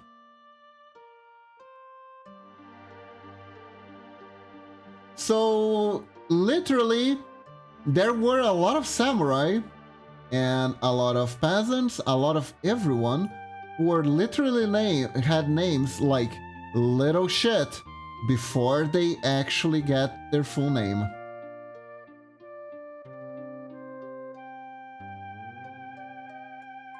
No, really. the surname Maru means shit. So if you ever seen a anime character that's named like, I don't know, Shikamaru, yeah, his name is shit. I think it can also mean body, if I'm not mistaken too.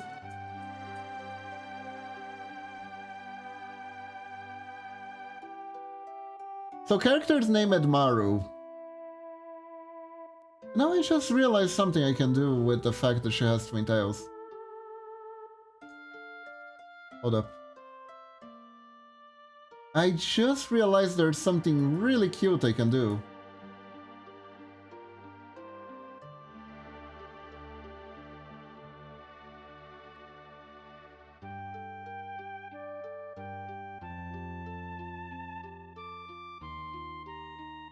Can you believe I just thought of this? This should have been pretty obvious.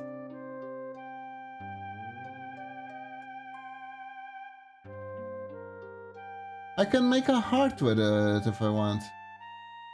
But I don't think it fits right now.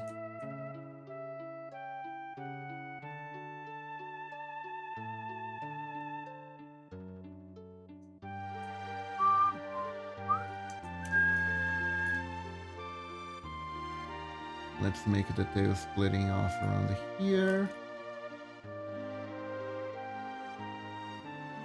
The depictions of the two tails from the Nekomata aren't very clear. So it can be, honestly, it is accepted either that the Nekomata has two tails, or that the tail splits in two. Both are acceptable.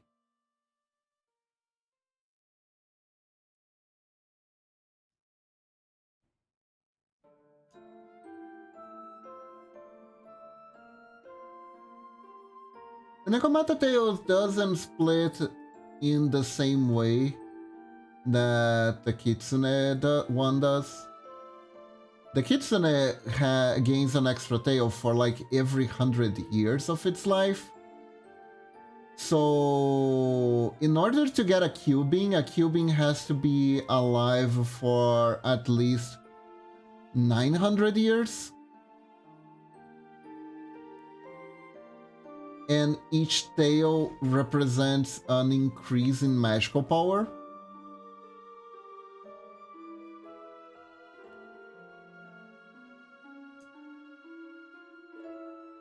Which makes the 9 tails actually extremely powerful. But the Nekomata will always only have 2 tails.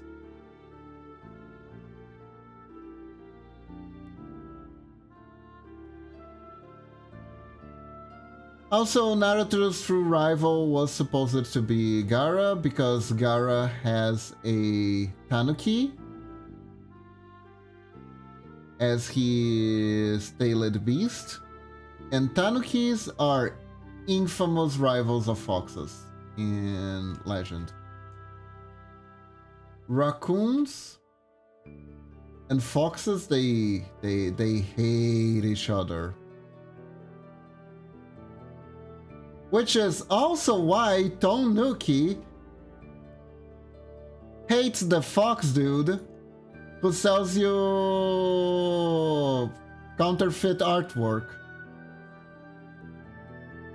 It's not just because he sells counterfeit artwork.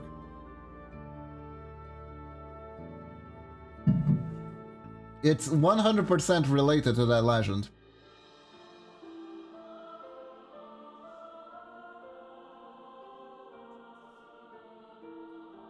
There is one particular legend of a spout between a Tanuki and a fox, or a Kitsune if you prefer, where the fox got the short end of the stick. Basically, the Tanuki and the fox were in a competition to see who could use the transformation jutsu better. And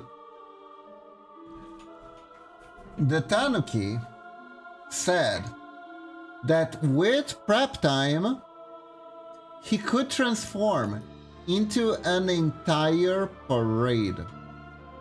And the Kitsune wouldn't believe him. So the Tanuki was like, oh yeah, then come back tomorrow and I'll have turned into an entire parade. So the Kitsune agrees, and when the Kitsune arrives at the next day, she sees an entire parade. And she's like, there's no way he did that. I can't allow him to actually do that whole thing. I'm gonna sabotage him and expose him. So the Kitsune angrily decided to sabotage the Tanuki's transformation by jumping into the middle carriage, trying to find the leaf to stop the transformation. Because, you know, Tanuki and Kitsune, they transform by putting leaves on the head. It's very much common knowledge, right? Of course it is. And to the Kitsune's surprise, it wasn't a transformation, and the Kitsune just jumped on the Emperor's carriage and was sentenced to that immediately. The Tanuki had tricked the Kitsune entirely and was laughing his ass off as the Kitsune got the death penalty. Which is why their rivalry is very bloody.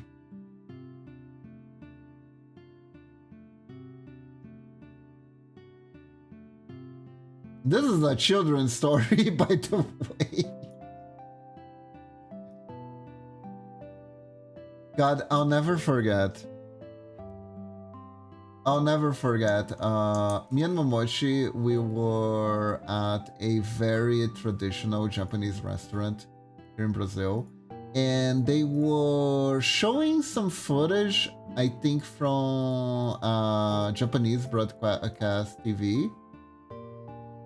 Because the owners were Japanese, right? And there was... It was like an excursion where a bunch of school children were being taken to a new farm so they could see where the eels were raised. And I remember, to this day,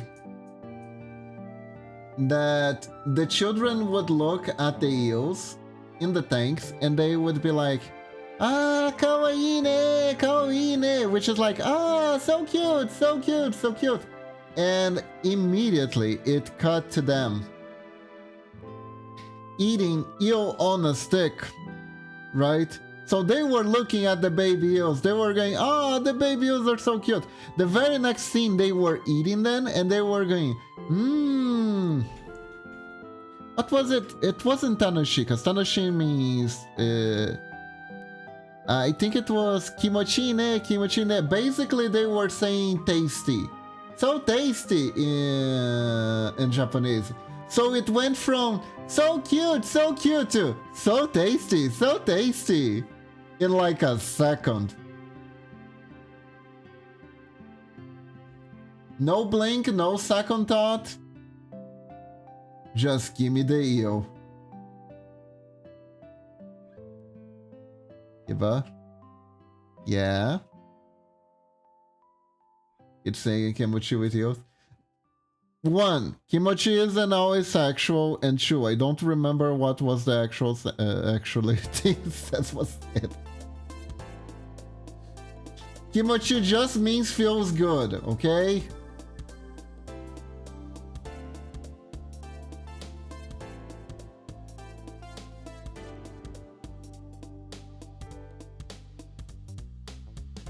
Oishi! Thank you. Thank you, Mamochi. Yeah, oishi ne. It went from kawaii ne to oishi ne. So fast.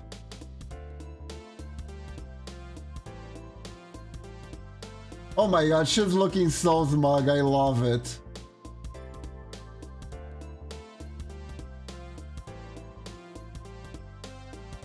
I love this.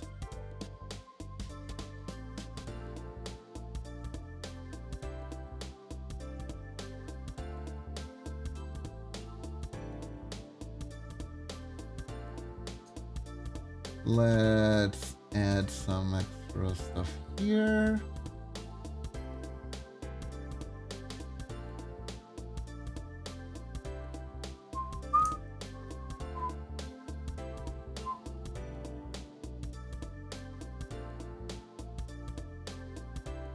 And thank you. But yeah, it was so... I was so like shocked. It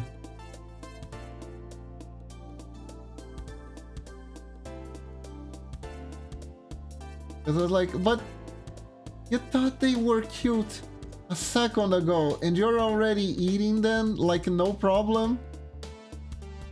I would personally, if I was one of the children, I would think twice about eating.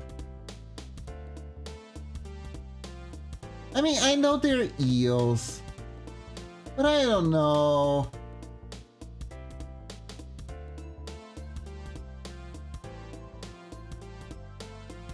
I don't know. Maybe I'm a pussy. Maybe I'm a pussy. You know?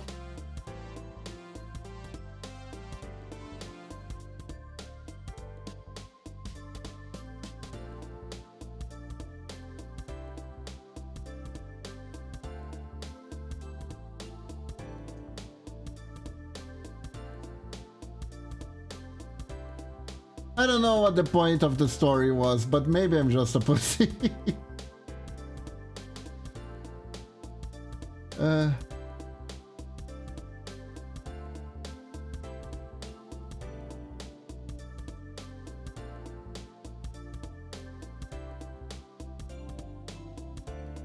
I still remember it to this day because I thought it was funny.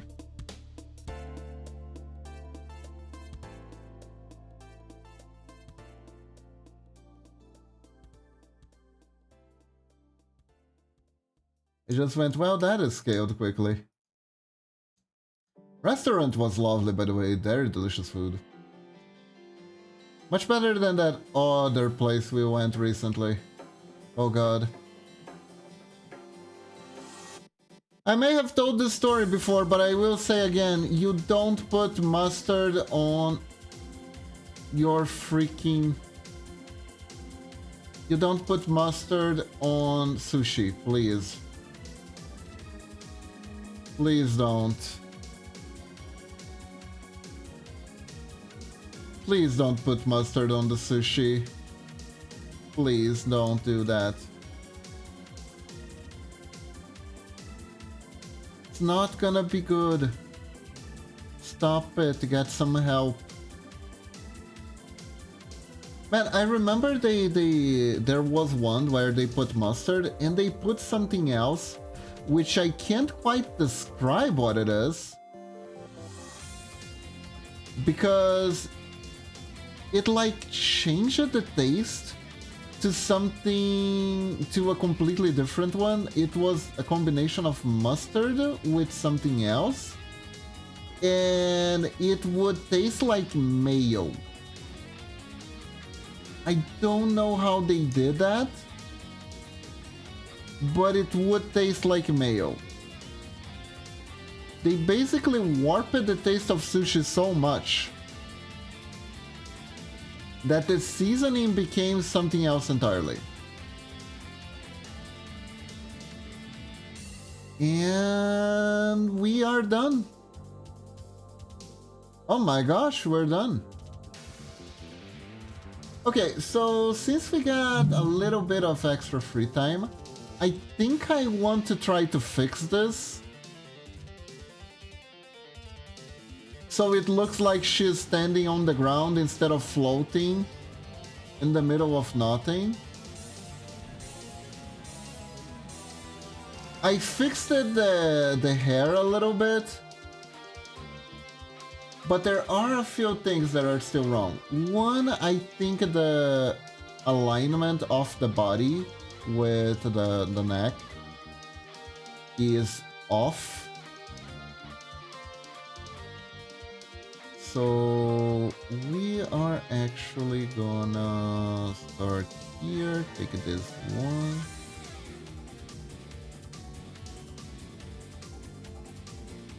And this one here.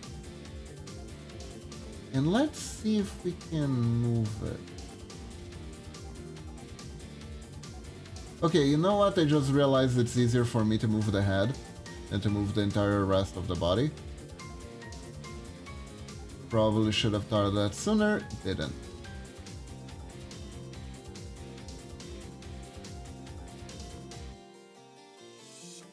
Okay. So this helps.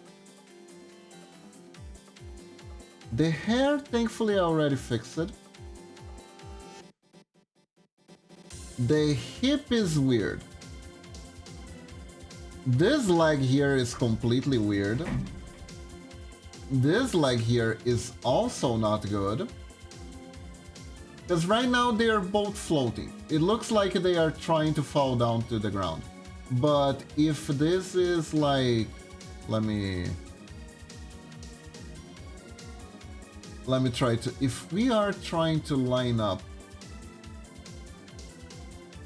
Her center of gravity should be here. Should be around here.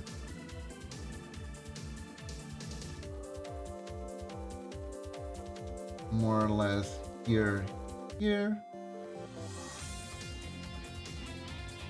And...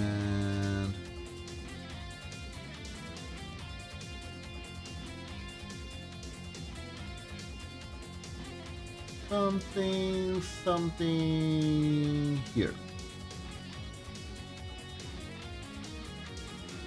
So this is why she's off, because she is off.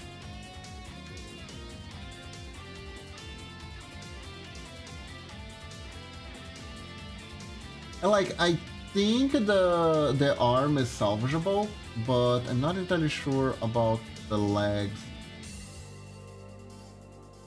This direction of the leg is not...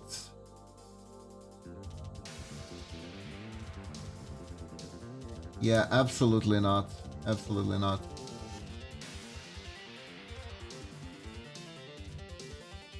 I think the crotch area too.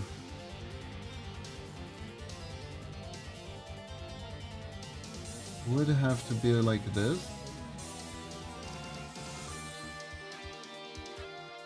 Can we save the crotch? I don't know. We definitely can save the leg, unfortunately. Unfortunately, the legs gotta go. The legs gotta go. We are going to try. Do I though? I like the piece.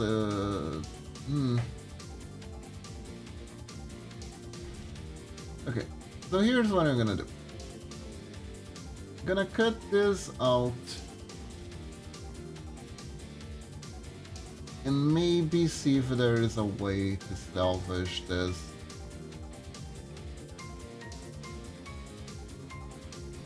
I like the curve on the butt, not gonna lie. It looks pretty good for pixel art.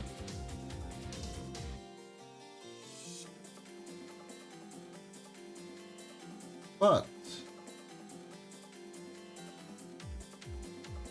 with the direction of the leg, it still doesn't make sense. This part of the leg is too straight.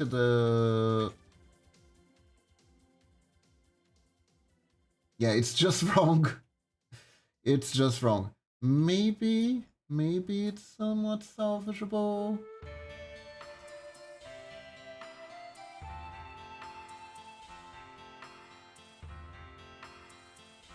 Do it.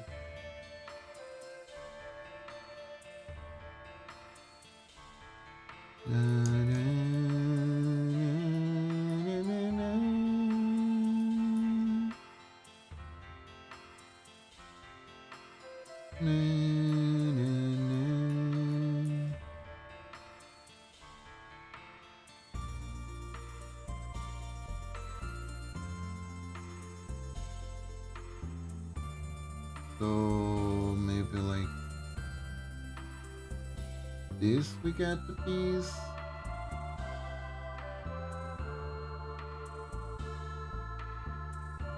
There we go.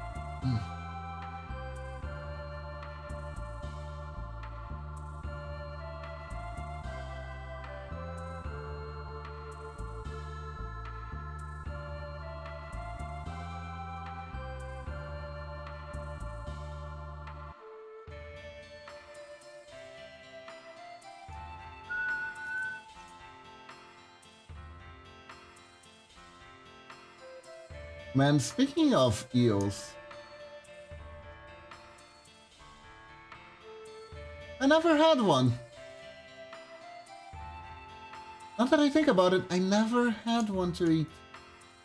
Never ate one. I wonder what it's like.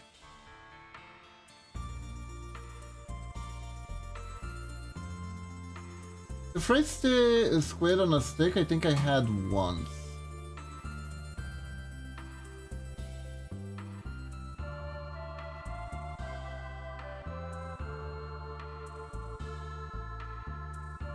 And that was it.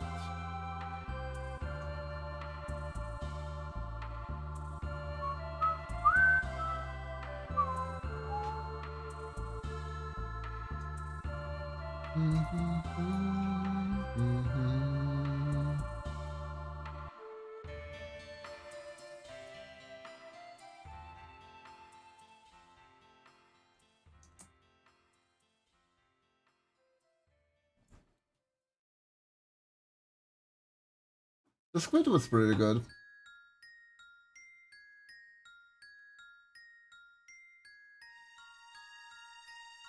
Cat. Hello, Bricks. Do you like get teleported to another dimension if people say your name correctly? Pixels Cat.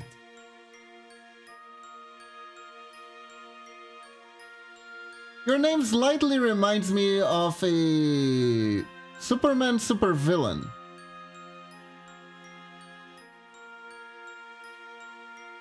That I think was like the most powerful character that ever appeared in the DC universe, actually.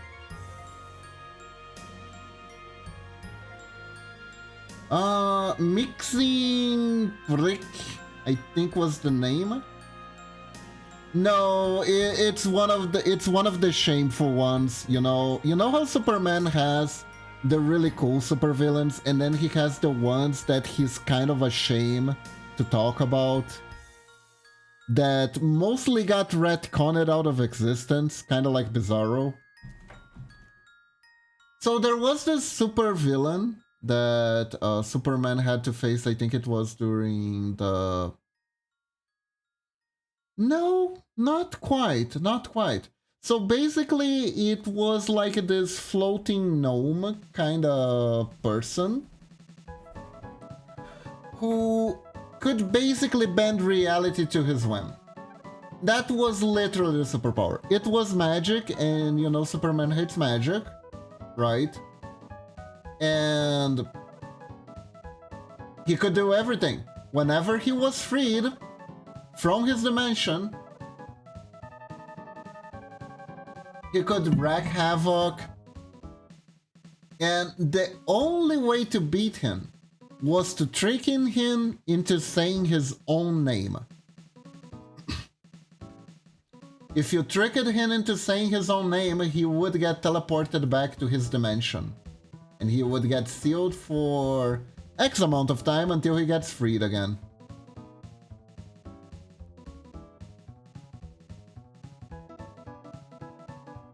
Dang, how Superman handled that? Well, turns out one thing: the dude was not very sharp. It took like an entire episode of Super Friends and maybe a few pages of an issue Yeah, no, it's absurd. If he, I think he like turned Superman into like candy and into a toy. Whenever he's around, it's awful. And Batman has one too. That's like that. But Batman's is actually a little bit worse.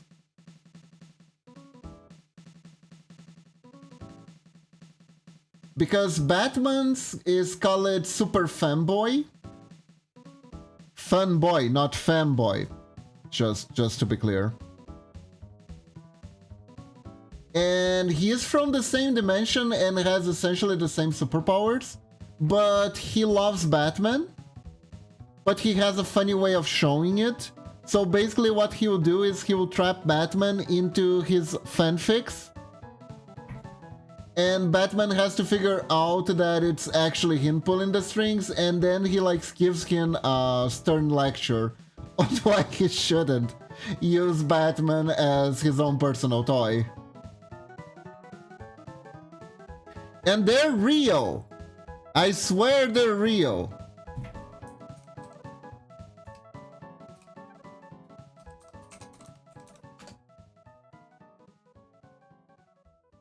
Let's see if I can find it. It's gonna be buried, and I really have a hard time figuring out how to spell the name.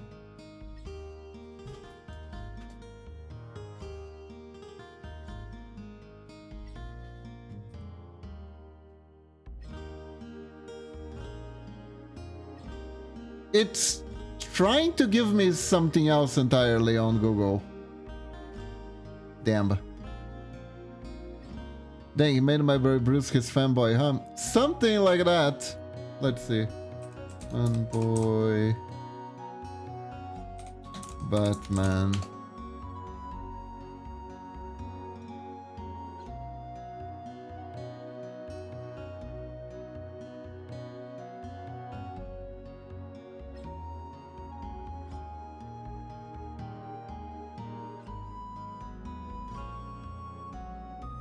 This is Fanboy. He has reality warping powers. For some reason.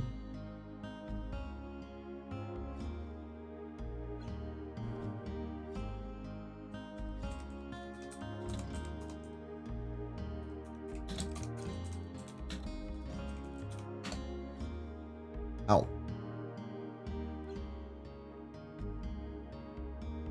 Oh, the name is even worse. It's MXYZPTLK.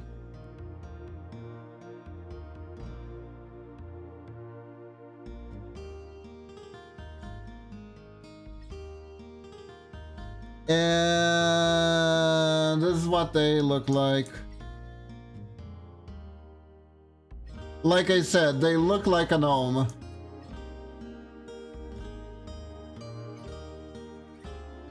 They look like a freaking gnome.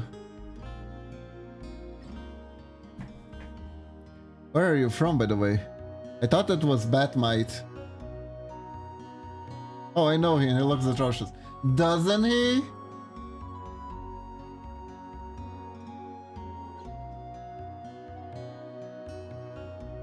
Is hideous.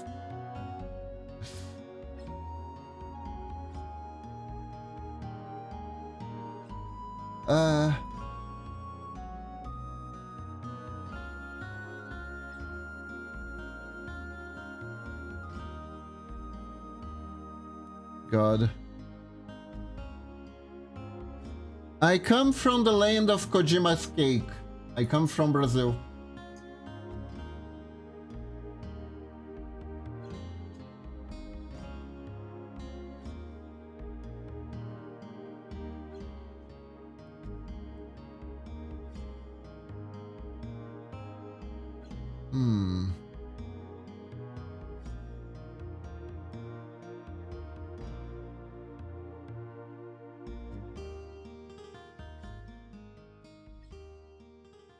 Let's see here.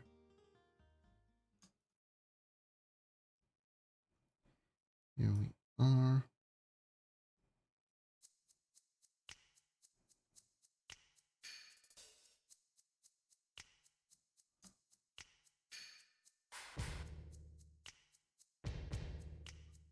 think we may have found an angle that this works.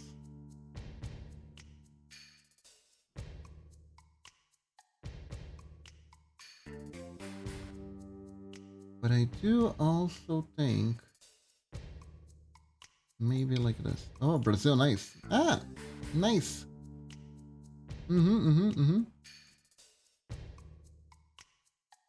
That's what's on the flag.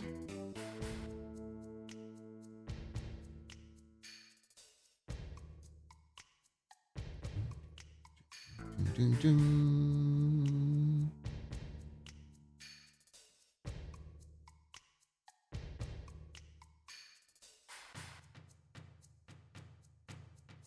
Let's see here.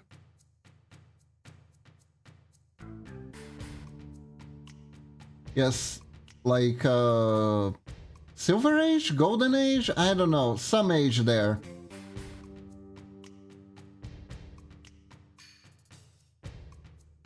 What's your favorite thing? Cause no way in hell you don't watch some jogo bonito. If you mean soccer, I am gonna disappoint you that I actually don't watch soccer.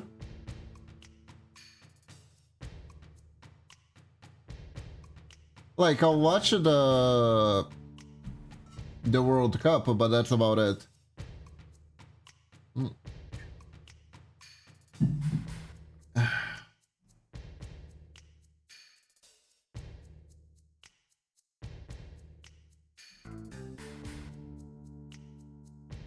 Because I am talking in English, so I have to use soccer because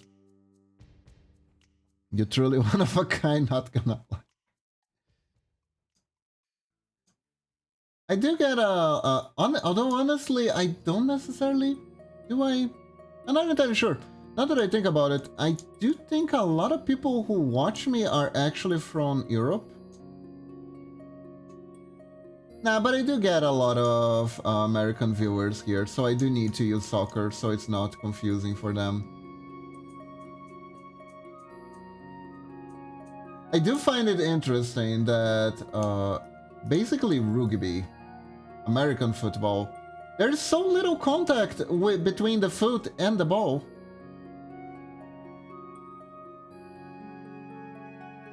It's like for one particular thing, if I'm not mistaken. Yeah, only Americans call it soccer, that's true.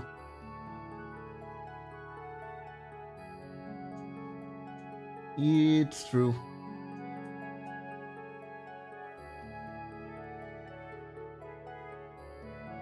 But you know what the bright side is? I get to talk to people from other countries about the existence of Holy Avenger and Peixoto's New Adventures of Mega Man.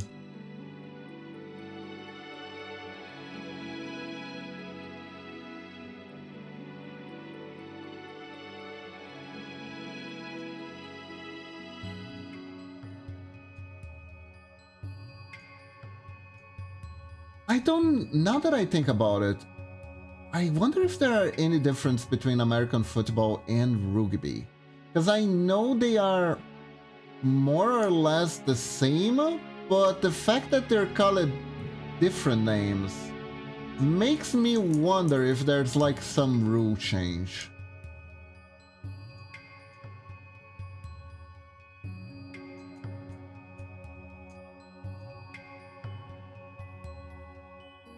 It does make me wonder.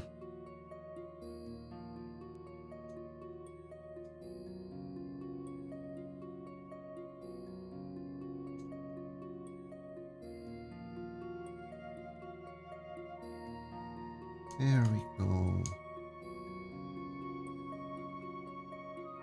Yeah, I'm from a whole different country too. Oh, nice.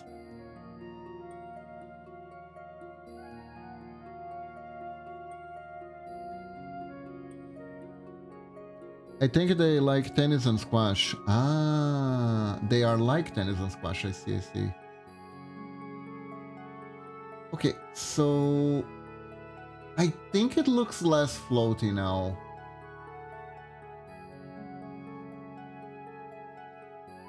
Though I think the hair might not be 100% right yet.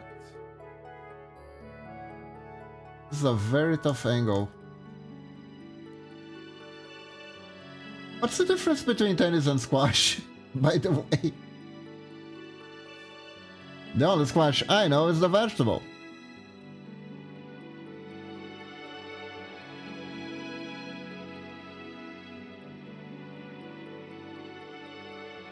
Who is this baddie you're drawing?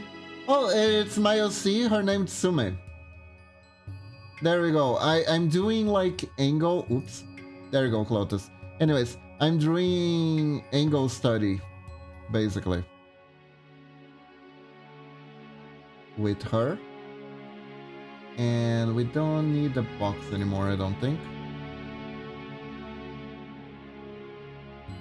So this was my first attempt at doing an angle study with her, and she ended up floating.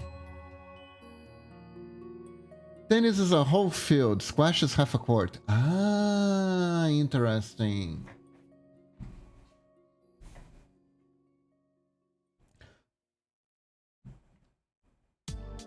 What did you see?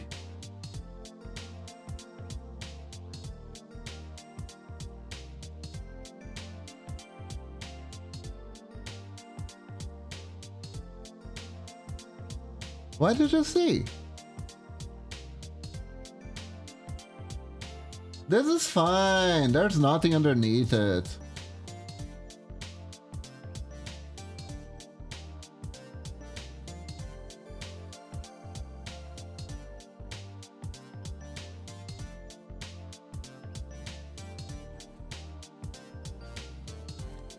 So, if I do the hair,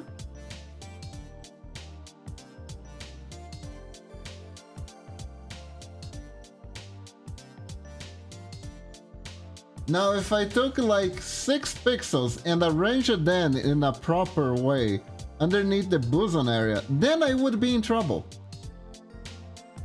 She looks Mau Mau, like Mau Mau. Ha! That is funny, let me see.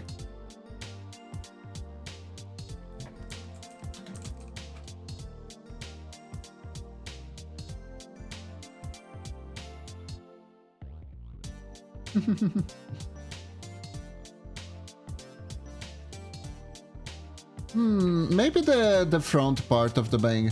Though honestly, this hair is a little bit closer to Tao Jun, I believe.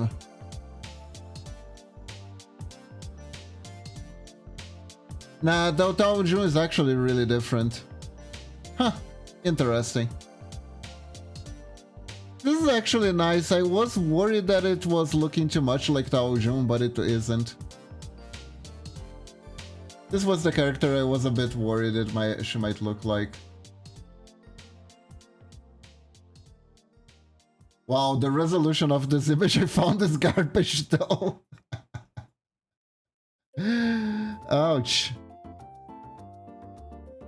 Anyways. White Tails, she's a Nekomata.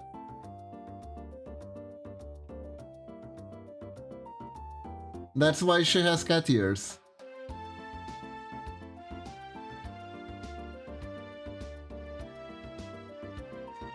That's at least 100 pixels.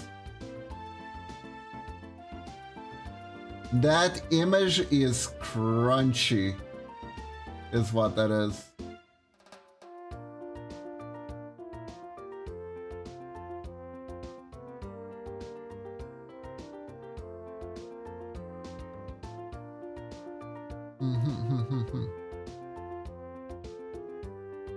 A Nekomata essentially is a type of cat haunting. It's a yokai. And yeah, they can do creepy stuff like raising the dead.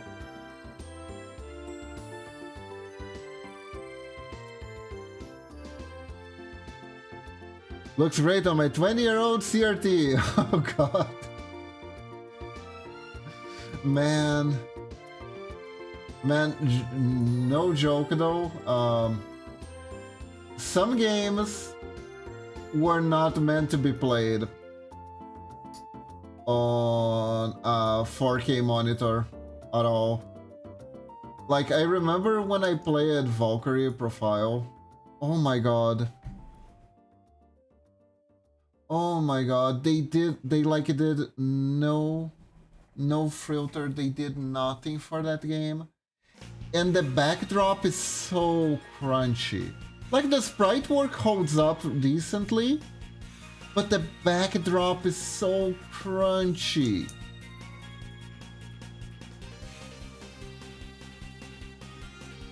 It is so crunchy. Isn't yokai Japanese ghouls?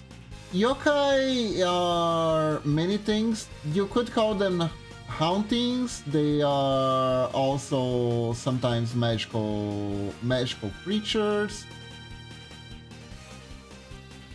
They can be ghouls. They can be more. They can be talking animals. They can be weird little guys that lick your bathroom.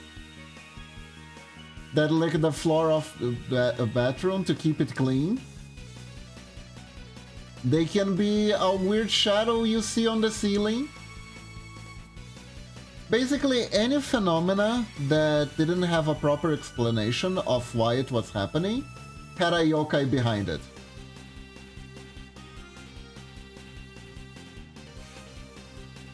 So those weird, you know when you cut yourself and you don't know where you cut yourself and you get like those dry cuts? Just like in Yo, yes. There is a yokai for that. They're Kaimatachi, they're weasels. And there's 3 of them, they're the 3 weasel brothers. The first 2 are very mischievous. And they are mischievous. And they will cut people with a very sharp knife that you can barely feel. But the third brother is a kind brother, and he always carries behind medicine to heal the wounds that the first 2 brothers have caused. And that's why the cut is always dry. So yeah, there are a bunch of weird tales like that. I love yokais, they're great. They are amazing.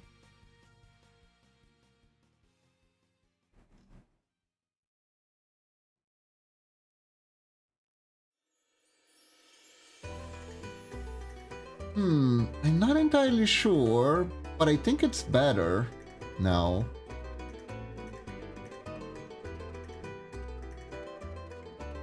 You think Umibezo is a yokai too, right? The Black Sea Monster? Let me check, I don't remember that one. Umibezo. Ah, you mean Umibozu. Yes. It is a yokai. You said Umibezu, I was thinking of the owner of Amazon, but a C version. Umibezu is a yokai that owns Amazon and floats in the sea, where he looks for new business opportunities and places to deliver things with his drones.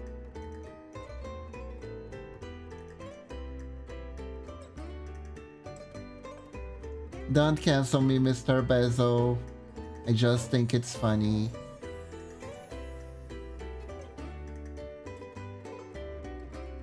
I'm still not 100% sure with this feat. This is like a very tricky angle. Which is what we're doing today. We're studying tricky angles.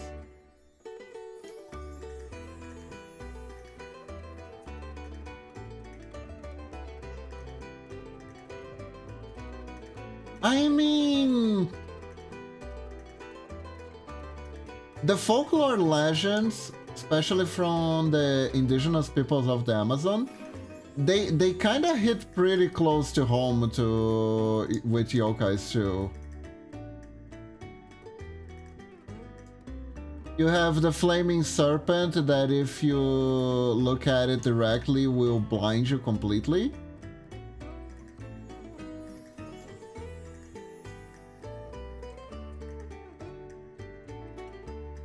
You have the guy with the flaming hair that tricks people into following the wrong paths because they were born with foot that are turned in the wrong direction.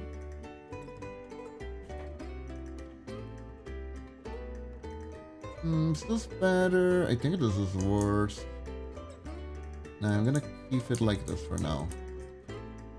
There we go. Also, unfortunately, everyone, why are they all flaming? There's a lot of naturally occurring flash fires in the Amazon jungle, and that was something that the indigenous people had to deal with. Thank you for the follow.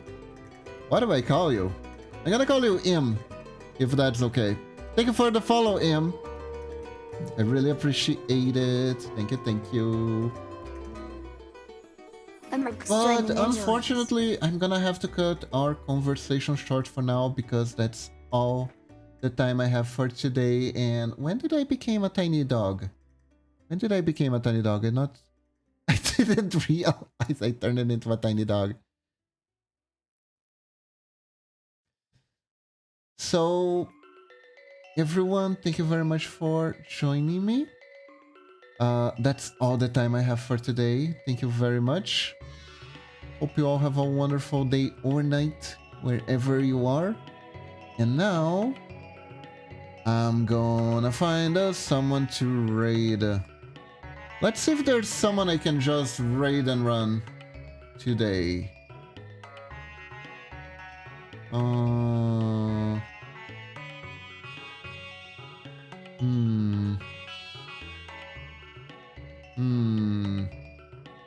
Oh, there's no one I know, so I'm just gonna end the stream. So thank you all very much. Hope you all have a wonderful time.